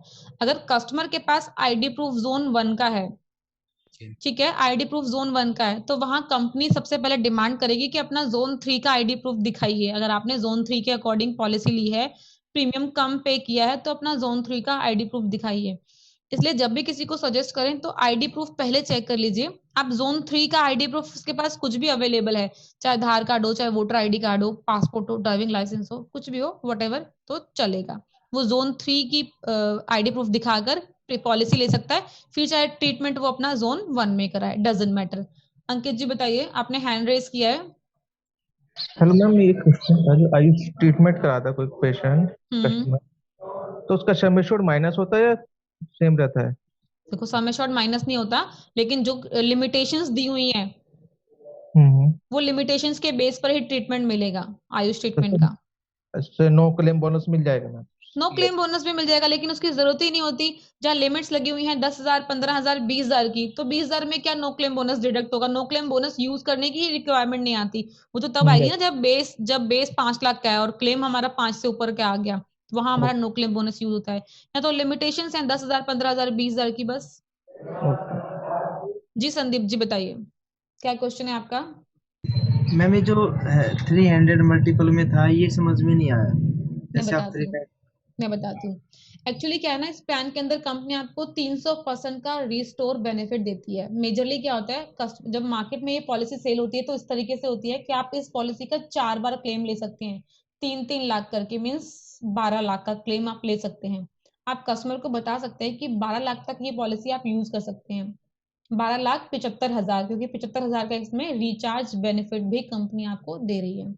बट ऐसा एक्चुअल में होता नहीं है। मेजरली बात करूं तो ये एक बेनिफिट आई वॉश की तरह यूज होता है। किसी का क्लेम पहला 3 लाख का आया, पूरा 3 लाख क्लेम आना चाहिए तो ही कंपनी 3 लाख पास करेगी, नेक्स्ट 3 लाख देगी।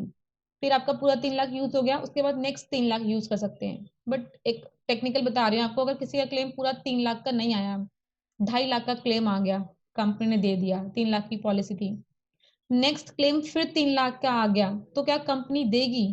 कंपनी नहीं देगी, क्योंकि कंपनी ने ये इसमें क्लॉज लगाया हुआ है कि पहले पूरा 3 लाख यूज होना मैंडेट है। तो पहले जो 2.5 लाख यूज हो गया वो क्लियर हो जाएगा, उसके बाद कंपनी सिर्फ 50,000 का ही क्लेम देगी। वो 3 लाख यूज हो गया, अब उसके बाद नेक्स्ट क्लेम मिलेगा आपको। तो ये पॉइंट आपको समझना है कि यहाँ 100, एक बेसिक लैंग्वेज में समझ लीजिए कि 100% कंज्यूम करने की कंडीशन है। अगर 3 लाख पूरा यूज नहीं होगा, जब तक वो पूरा 3 लाख यूज नहीं होगा तब तक दूसरा 3 लाख नहीं। अब क्लियर? मैडम जी जी मंडोल जी बताइए। जैसे आपने बताया कि जैसे 2.5 लाख मान लो क्लेम ले लिया उसने, सेकंड टाइम अगर उसको वो एडमिट होता है और उनका 3 लाख का बिल बनता है, बताया ना, 3 लाख का फिर बिल बनेगा तो कंपनी सिर्फ 50,000 देगी, क्योंकि उसका 3 लाख कंप्लीट होने में सिर्फ 50,000 ही तो पेंडिंग है। वो 50,000 उसका रिचार्ज अमाउंट रिचार्ज बेनिफिट मिलेगा ना उनको 75,000 का, तो 50,000 वो और 75 ये 1,25,000 का कंपनी क्लेम दे देगी। रिचार्ज बेनिफिट वो यूज कर सकते हैं अपना 1 शॉट में, लेकिन नेक्स्ट अगर पूरा 3 लाख यूज करना है तो कंपनी 3 लाख कवर नहीं करेगी। ठीक है मैडम। पर मैडम ये क्लेम की प्रोसेस मुझे समझना था, कि कस्टमर मैंने अभी क्या है वर्किंग स्टार्ट की है, तो इसकी प्रोसेस क्या इंटीमेशन पहले देना पड़ता है क्या? जैसे मतलब उसमें पॉलिसी में इसमें है कि पॉलिसी लेने से 60 डे पहले से, है ना, जो खर्चा लगता है ना, 30 या 60 डे जो भी अपनी अलग अलग पॉलिसी में है, तो जैसे मान लो सपोज एक व्यक्ति आज की तारीख में बीमार हुआ, ठीक है, डॉक्टर के पास जाता है तो उसको क्या इंटीमेशन अभी आज से ही देना पड़ेगा? नहीं सर, ऐसा नहीं होता है, क्योंकि आज अगर कोई बीमार है, किसी को फीवर हुआ, तो उसको ये थोड़ी पता है कि 6 दिन के बाद, 7 दिन के बाद मेरी ये बीमारी इतनी ज्यादा बढ़ जाएगी और मुझे एडमिट होना पड़ेगा, ये थोड़ी ना पता है उसको। तो उसको वहां इंटीमेशन नहीं देना है। जिस टाइम वो हॉस्पिटल में एडमिट होंगे ना, तो एडमिशन के टाइम उन्हें कस्टमर केयर पे कॉल करनी है कि सर मेरी ये पॉलिसी चल रही है। कोई भी मेंबर कर सकता है, कोई अदर मेंबर भी कर सकता है, फैमिली मेंबर भी कर सकता है कि जी ये पॉलिसी नंबर चल रहा है, हमारा स्टार हेल्थ से पॉलिसी है और ये पर्सन है इंश्योर्ड पर्सन जो हॉस्पिटल में इस डिसीज के रिगार्डिंग वो एडमिट हुए हैं। दैट्स इट, इतना बताना है। इसके बाद कंपनी से और हॉस्पिटल से उनका ऑटोमेटिकली मेल पर कन्वर्सेशन चलता है। ठीक है। और मान लो पहले 30 दिन का ट्रीटमेंट उन्होंने लिया है ना, 30 दिन का उनके पास बिल पड़ा है, तो वो कैसे कवर होगा? वो सब डिस्चार्ज होने के बाद भी जो ट्रीटमेंट लिया है और एडमिट होने से पहले भी जो ट्रीटमेंट्स लिया है, जो भी डॉक्टर प्रिस्क्रिप्शंस हैं, जो डॉक्टर की फी पे की है, दवाइयां ली हैं, कोई भी टेस्ट कराया है, वो सारे ओरिजिनल बिल्स क्लेम फॉर्म होता है, एक मैं आप लोगों को शेयर कर दूंगी। क्लेम फॉर्म के साथ डॉक्टर ओरिजिनल बिल्स होंगे, डॉक्टर प्रिस्क्रिप्शन होंगी, मेडिकल रिपोर्ट्स होंगी, डिस्चार्ज समरी लगेगी, साथ में फाइनल बिल लगेगा, कस्टमर ने कितना पेमेंट किया हॉस्पिटल में, वो सारे बिल्स ओरिजिनल कॉपी के साथ आप लोग मुझे भेजेंगे या मैं एड्रेस शेयर कर दूंगी। उसको आप डायरेक्टली हमारे क्लेम डिपार्टमेंट में भी भेज सकते हैं, वहां भेजना है। उसके बाद वो मेल प्रोसेस में जाता है, मतलब जो क्लेम होगा वो प्रोसेस में जाएगा। 15 से 20 दिन लगते हैं, उसके बाद क्लेम प्रोसेस हो जाता है। मतलब जो तो भी मैडम जैसे कैशलेस हॉस्पिटल की अगर बात करें वहां तो वो मिल ही जाएगा, पर जो पहले 30 दिन का खर्चा वो बाय पोस्ट भेजना पड़ेगा। बाय पोस्ट भेजना पड़ेगा, या तो आप हमारे पास जी जी। भेजेंगे या तो मुझे डायरेक्टली, मैं यहाँ का एड्रेस लगभग सभी के पास होगा, या तो आप मुझे भेज दीजिएगा यहाँ पर, नहीं तो फिर मैं आप हाँ। लोगों को हमारे नहीं, क्लेम जैसे कि कल मैडम नंबर। कल जो मीटिंग हुई थी वो सर से मैंने एक क्वेश्चन किया था, उन्होंने बताया था कि कस्टमर को वहां पर ऑफिस में जाना पड़ेगा और खुद जाके जमा करना पड़ेगा। नहीं, ऐसा कुछ नहीं है सर, कोई ऐसा मैंडेट नहीं है। आप हमें भी शेयर कर सकते हैं, पहले भी कितने क्लेम आए हैं हमारे, आप हमें भी शेयर कर सकते हैं। अगर हमारे थ्रू पॉलिसी ली हुई है तो उसको मैं प्रोसेस करा सकती हूँ, बट अगर कोई पॉलिसी स्टार हेल्थ की हमारे थ्रू नहीं है, किसी अदर के थ्रू पॉलिसी चल रही है, आप उसे कोई सर्विस दे रहे हैं, तो मैं उसमें आपको नॉलेज दे सकती हूँ कि आपको कैसे काम करना है, लेकिन मैं आपको ये नहीं बोल सकती कि वो क्लेम आप मेरे पास भेज दो। वो आपको फिर कस्टमर जी को जी। वहीं जाके इसको प्रोसेस कराना है। अगर हमारे थ्रू पॉलिसी होगी तो वो क्लेम मैं प्रोसेस करा सकती हूँ। अब इसमें मैडम क्या है, क्लेम की अगर बात करते इसमें एजेंट का क्या रोल रहता है, एजेंट का क्या रोल रहेगा, देखो बेसिकली गाइड तो करने का रोल रहेगा? हाँ बिल्कुल, क्योंकि कस्टमर जब पॉलिसी लेते हैं ना, तो सारे कस्टमर आज के डेट में नॉलेजेबल नहीं होते हैं। आपको उनको नॉलेज जी। देनी है, इमरजेंसी होगी ना, देखो एजेंट सपोर्ट क्यों रिक्वायर्ड होता है, ऐसे तो कस्टमर को ऑनलाइन पॉलिसी ले सबसे लेता पहले वो। सबसे पहले कॉल अपने पास ही आएगा, एजेंट के ऑफ पास ही कोर्स, आता है। ऑफ कोर्स, को कोई इमरजेंसी होगी ना, एडमिट के टाइमिंग पे सबसे पहला फोन वो अपने एजेंट को करता है। जी ऐसी जी इमरजेंसी है, डॉक्टर बोल रहा है एडमिट हो जाओ, ठीक है, तो वो अपने एजेंट को बताएगा, जी जी बताओ मैं क्या करूं। तो आप लोगों को ये नॉलेज होनी चाहिए, आपको ये पता होना चाहिए। आप अपने कस्टमर को बोलो ठीक है, अगर ऐसी कोई बीमारी है, ऐसी कोई परेशानी है, आप एडमिट हो जाओ, आप मुझे बताओ, क्लेम इंटीमेशन मैं देता हूँ कंपनी में। आपके पास पॉलिसी नंबर होगा, नहीं तो ले लीजिएगा कस्टमर से, उसके पास होगा तो आप हॉस्पिटल में जी। कस्टमर केयर पे स्टार हेल्थ के कॉल करके एक इंटीमेशन दे दीजिए। क्या फर्क पड़ता है, कस्टमर आपके लिए ना एक आपका जैसे बोलते हैं एक इम्प्रेशन उसके सामने जाएगा कि हाँ मेरे एजेंट ने मुझे सपोर्ट किया है। सपोर्ट किया। जी। एक इंटीमेशन देने देने से कुछ नहीं जाएगा सर, हार्डली आपके 2 से 5 मिनट लग जाएंगे, कंपनी में आपकी तरफ से कॉल जाएगी, तो इससे कोई फर्क नहीं। लेकिन जी एक इम्प्रेशन एक एजेंट का रोल होता है। उसके बाद आप जी। अगर पास में नियर बाई है कस्टमर आपका, आप जाके मिलिए, पेशेंट से मिलिए, कस्टमर से मिलिए कि क्या प्रॉब्लम है, क्या है, फ्रूट ले जाइए, जूस ले जाइए, कुछ लेके जाइए उनके लिए। एक इम्प्रेशन आता है कि हाँ हमारा एजेंट हमसे ऐसे टाइम पर मिलने आया है। एक वो अपना जिसे जी बोलते हैं ना, अपना एक इफेक्ट भी सामने वाले के सामने बहुत मेजर रोल जी। इम्पेक्ट करते हैं चीजें, तो ये एजेंट का रोल है। बाकी तो सर हाँ, इससे प्रमोशन भी होगा ना मैडम, इससे बिल्कुल, प्रमोशन भी करेगा वो व्यक्ति, बिल्कुल, बिल्कुल, वो 4 है ना, लोगों को उन्होंने और सपोर्ट बताएगा किया साथ था। में कि ये मेरे जी जी। एजेंट है, इन्होंने मुझे प्रॉपर सपोर्ट किया है। जब डिस्चार्ज हो जी जाता था उसके बाद आप बोलिए जी अगर ट्रीटमेंट पूरा हो गया तो बताओ क्लेम कैसे प्रोसेस करना है। आप उनसे पूछो कि कंपनी क्लेम दे रही है, कोई प्रॉब्लम तो नहीं आ रही, आप बताओ कहीं प्रॉब्लम आ रही है क्लेम में, तो मैं बात करता हूँ सीनियर से। देखो थोड़ा सा तो रोल आपको भी इसमें इन्वॉल्व, वैसे तो जी जेन्युइनली जी। बताऊं जी एजेंट का बिल्कुल। कोई रोल नहीं है, जेन्युइनली बताऊं तो जी एजेंट का कोई रोल ही नहीं है इस बीच में, कस्टमर और कंपनी का रोल है। लेकिन अगर आप चाहते हैं अपनी प्रमोशन करना, एक अपना एक अच्छा फेस वैल्यू सामने वाले के सामने रखना, तो ये आपको खुद से एफर्ट्स करने पड़ेंगे, अपनी खुद से नंबर बनाइए ना उनके सामने, कस्टमर के सामने। क्या इशू है, क्लियर है मंडलोई जी, पॉइंट क्लियर है, समझ में आया आपको? जी। जी जी मैडम। गुड। नेक्स्ट किसी और का कोई क्वेश्चन, कोई भी पॉइंट नहीं समझ आया, नहीं क्लियर आया तो डिस्कस करते हैं, अदरवाइज मीटिंग एंड अप करते हैं। यस मैम, मेरा एक क्वेश्चन। Hello ma'am. जी जी प्रशांत जी बताइए। नमस्ते मैम। जी नमस्कार प्रशांत जी। मैम एक क्वेश्चन था, सुबह में ही मैंने आज वर्मा जी से कॉल किया था। तो एक मेरा क्लाइंट है, कल ही बात हुआ उनसे, उनके 3 बच्चे हैं। एक बच्चे को थैलेसीमिया इस टाइप से प्रॉब्लम आपने शेयर यस किया, मैम। मैंने देखा तो वो। फिर मैम इसको 8 साल के बाद हम ये कर सकते हैं कवर मैम? देखो बाय उसमें थैलेसीमिया है, पहली बात तो कंपनी को बता के पॉलिसी लेंगे तो कंपनी पॉलिसी नहीं देगी, बिना बताए देंगे तो 8 साल तक का क्लेम नहीं आना चाहिए, मॉनिटरिंग क्लॉज के थ्रू 8 साल तक क्लेम नहीं आएगा, 9वें साल कंपनी कवर कर लेगी। तो क्या इसको मैं ये हेल्थ ऑप्टिमा क्लेम दे सकता हूँ मैम? दे सकते हैं सर, अगर फैमिली के लिए पॉलिसी दे रहे हैं तो दे सकते हैं बिना डिस्क्लोज किए। बट उसको ये नहीं बताएंगे कि हाँ ये कंपनी को ये नहीं बताएंगे कि ये इसको है बच्चे को प्रॉब्लम है, नहीं बताएंगे। 9वें साल से कवर होना स्टार्ट हो 9वें जाएगा साल मैम। से कंपनी कवर कर लेगी, लेकिन 8 साल क्लेम भी नहीं आना चाहिए, ध्यान रखिएगा। अगर 8 साल से पहले क्लेम आ गया तो कंपनी कवर नहीं करेगी, परमानेंट एक्सक्लूजन लगा देगी उस बच्चे के लिए। ठीक है मैम, जैसे मान लीजिए 2021 में मैंने उसका पॉलिसी अब करूंगा, ठीक है, 2029 में वो क्लेम कर सकता है, कर सकता है, दिखा सकते हैं किसी हॉस्पिटल में, बिल्कुल दिखा सकते हैं। 8 साल मैंने बाद कर सकता है। 8 साल के बाद, 8 साल का स्टिल वेटिंग पीरियड रहेगा। Okay ma'am, thank you ma'am. Okay जी, वेलकम। संदीप जी मैडम आपने हेल्थ हैंड रेस चेकअप किया का है। थोड़ा सा कंफ्यूजन। मैडम हेल्थ चेकअप की अगर बात करो, जैसे मान लो सपोज अभी इस बार पॉलिसी अभी किसी व्यक्ति ने अभी ली, हाँ, तो हेल्थ चेकअप जो है इसी साल करवा सकते हैं क्या? नहीं करा सकते सर। नेक्स्ट ईयर एवरी से? Claim free year, claim free year meaning क्या होता है? आज पॉलिसी ली है, पूरे साल कोई क्लेम नहीं आना चाहिए, उसके बाद नेक्स्ट ईयर वो पॉलिसी रिन्यू कराएगा तो हेल्थ चेकअप ले सकता है। हमारे जो जी नेटवर्क रजिस्टर्ड लैब होते हैं उनमें कॉल करके इन्फॉर्म कर सकता है, हमारे कस्टमर केयर सर्विस से एक अपॉइंटमेंट बुक करा सकता है, अपनी नियर बाय रजिस्टर्ड लैब के नंबर्स ले लेगा, वहां पर अपनी पॉलिसी नंबर के साथ एक अपॉइंटमेंट बुक कराएगा, वहां जाएगा और ट्रीटमेंट लेगा अपना। जैसे मान लो अभी साल भर क्लेम आता नहीं है, तो साल के एंड से पहले नहीं ले सकता ना, साल खत्म होने के बाद ही, रिन्यू कराने के बाद ही ले सकता? ले सकता है सर, रिन्यू कराने के बाद। मुझसे अभी कोई क्वेश्चन पूछा था तरुण जी ने।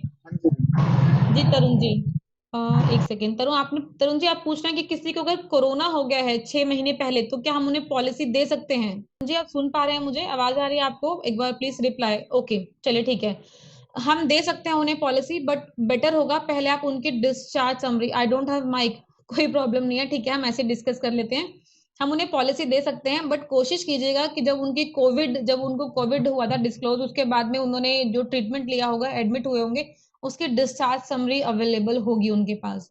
तो अगर डिस्चार्ज समरी अवेलेबल है तो वो शेयर कर दीजिए हमारे साथ वो अप्रूवल में जाएगा केस, क्योंकि बहुत लोगों को अगर एडमिट नहीं हुए हैं, क्वारंटीन हुए हैं, तो फिर कैसे पता चलेगा? उन्होंने टेस्ट करवाया, होम क्वारंटीन।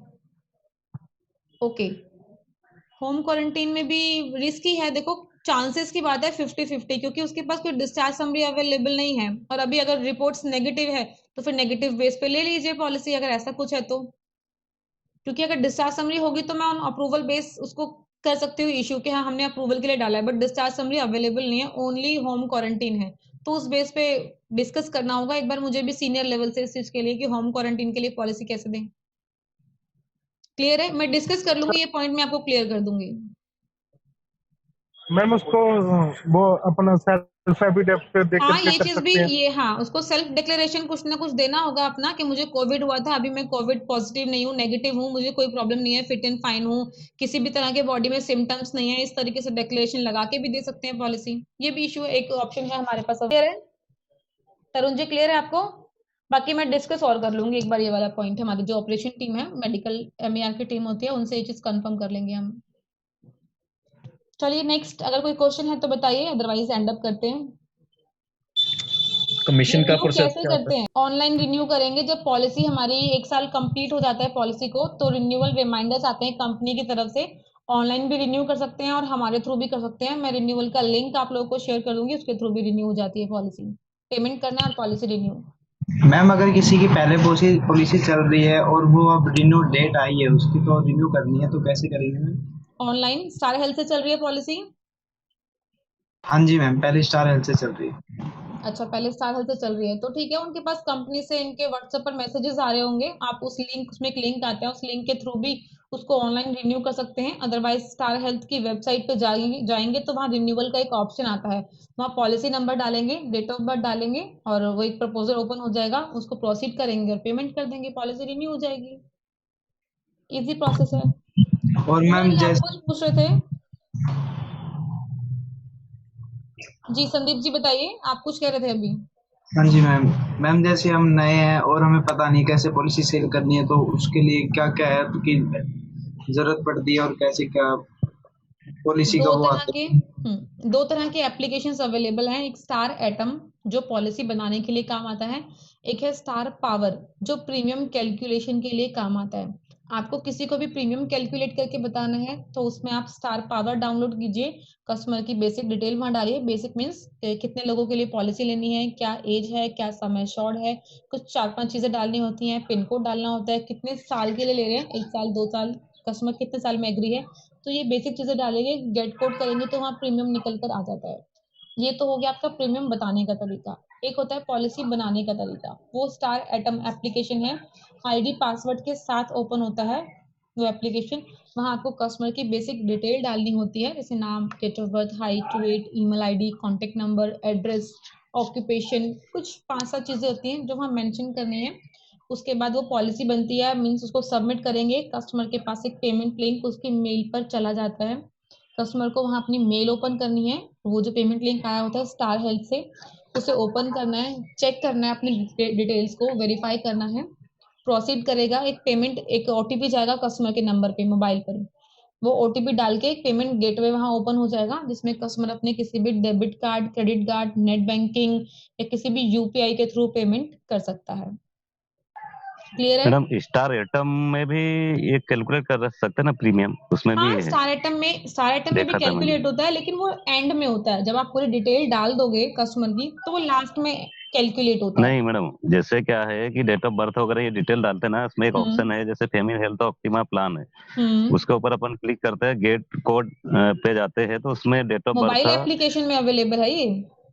हाँ, मोबाइल एप्लीकेशन में। वो आप, हम लोग मोबाइल एप्लीकेशन यूज नहीं करते ना सर, जेन्युइनली हम लोग तो जी डेस्कटॉप, हमारे पास जी, सिस्टम सब मैंने अवेलेबल कल है। उसको देखा था पूरा डिटेल, तो हमारे उसमें भी सारे, हाँ बताओ, आप बताओ। कैलकुलेट करता है जी। हाँ, मोबाइल और एप्लीकेशन में अवेलेबल है, लेकिन जो हमारा सिस्टम में जो पोर्टल ओपन होता है उसमें अभी स्टिल जी जो ये है अभी अवेलेबल नहीं हुआ है, और रेगुलरली हमारे पोर्टल्स अपडेट हो रहे हैं। तो कोई भी फीचर कभी भी ऐसा हो सकता है कि नया अपडेट हो गया। अभी तक क्या था कि अभी सिर्फ जैसे कॉम्प्रिहेंसिव 2 साल के लिए अवेलेबल है, तो 2 साल तक ही था, लेकिन अभी 3 साल का ऑप्शन आ गया है, तो वो हमारे पोर्टल में अपडेट हो गया है। पहले ईएमआई जी। ऑप्शन नहीं था, तो अब ईएमआई ऑप्शन हमारे पोर्टल में अपडेट हो गया, तो रेगुलरली ये अपडेशन हमारे पोर्टल्स में चल रही है, रेगुलर अपडेट होता है। मैडम फीचर्स ऐसे भी हो ये सकते हैं जो आपको पता, और कुछ ऐसे होंगे तो जो मुझे पता होंगे, आप मुझे बताएंगे कुछ चीजों के लिए तो।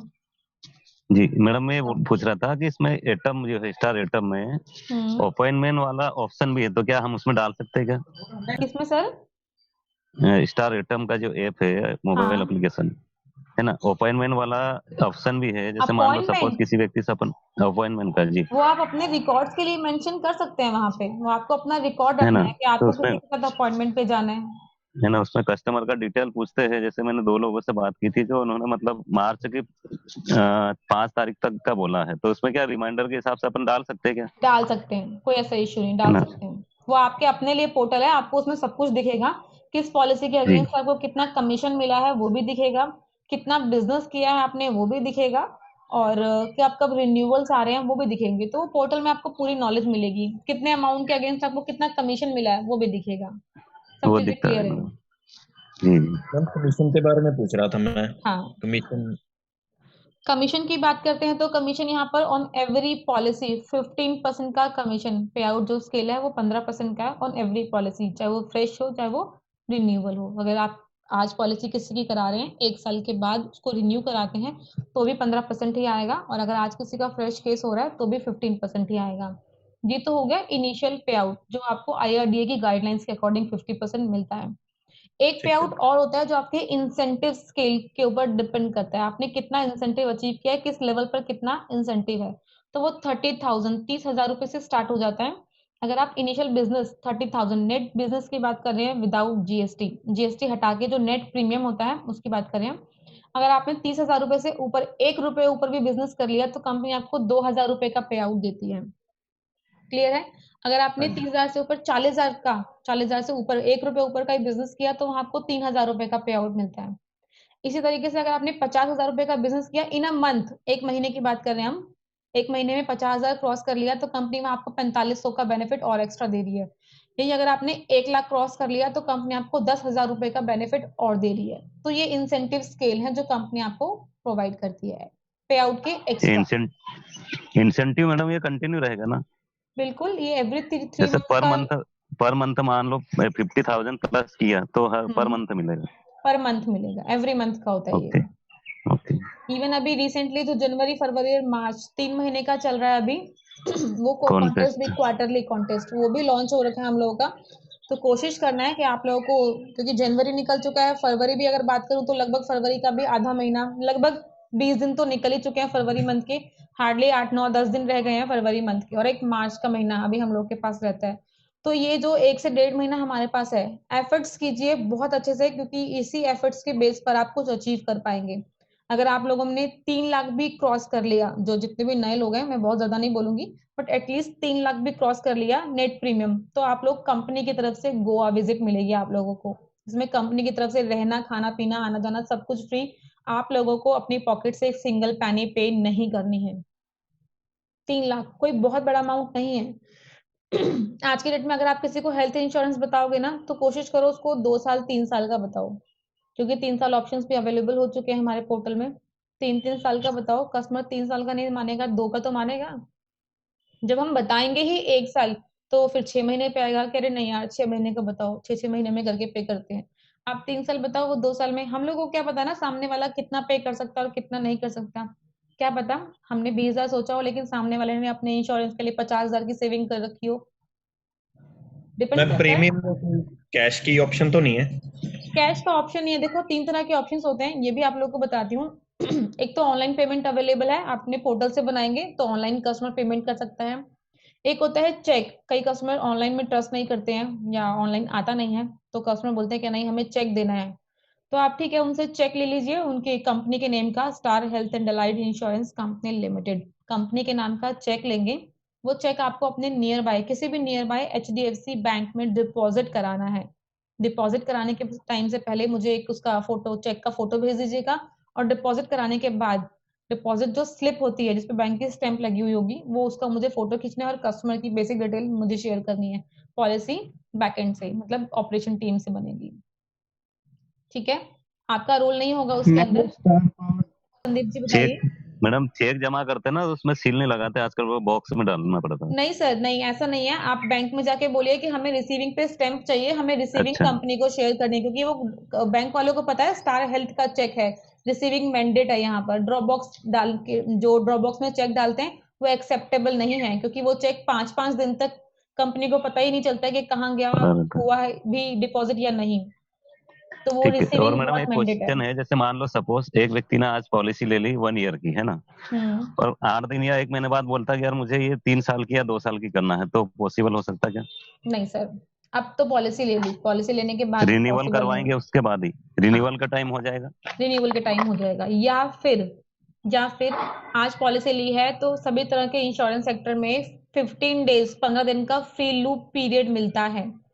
कस्टमर चाहे तो 15 दिन के अंदर डिस्कस कर सकता है, अब हम उस पॉलिसी को कैंसिल करा सकते हैं, नई पॉलिसी इशू करा सकते हैं, या उस पॉलिसी के लिए 3 साल का प्रीमियम पे कर सकते हैं 15 दिन के अंदर।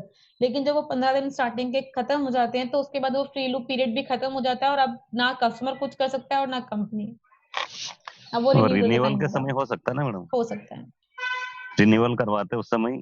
हाँ, उस समय अगर कस्टमर चाहता है कि मुझे 3 साल के लिए पे करना है आपकी बार, तो ठीक है कस्टमर कर सकता है पे, कोई प्रॉब्लम नहीं है। ठीक है, पर फर्स्ट ईयर नहीं होगा? फर्स्ट ईयर नहीं होगा। स्टार पावर मैम लॉगिन में मेल आईडी और पासवर्ड मांग रहा है, तो इसमें क्या डालना पड़ेगा? स्टार पावर में? हाँ जी मैम। स्टार पावर में तो कुछ भी नहीं मांगता है ऐसा। मैम मोबाइल में ऐप डाउनलोड की है स्टार पावर की, उसमें मांग रहे लॉगिन आईडी में। आपने स्टार एटम डाउनलोड किया है? स्टार एटम किया है मैम। स्टार एटम में आपसे लॉगिन आईडी मांगेगा। लॉगिन आईडी आपका कोड है BA 4x0, और उसके बाद 6 डिजिट का जो कोड है, आपको अपॉइंटमेंट लेटर मिला होगा, उसमें कोड लिखा हुआ होगा आपका, वो कोड डालिए अपना।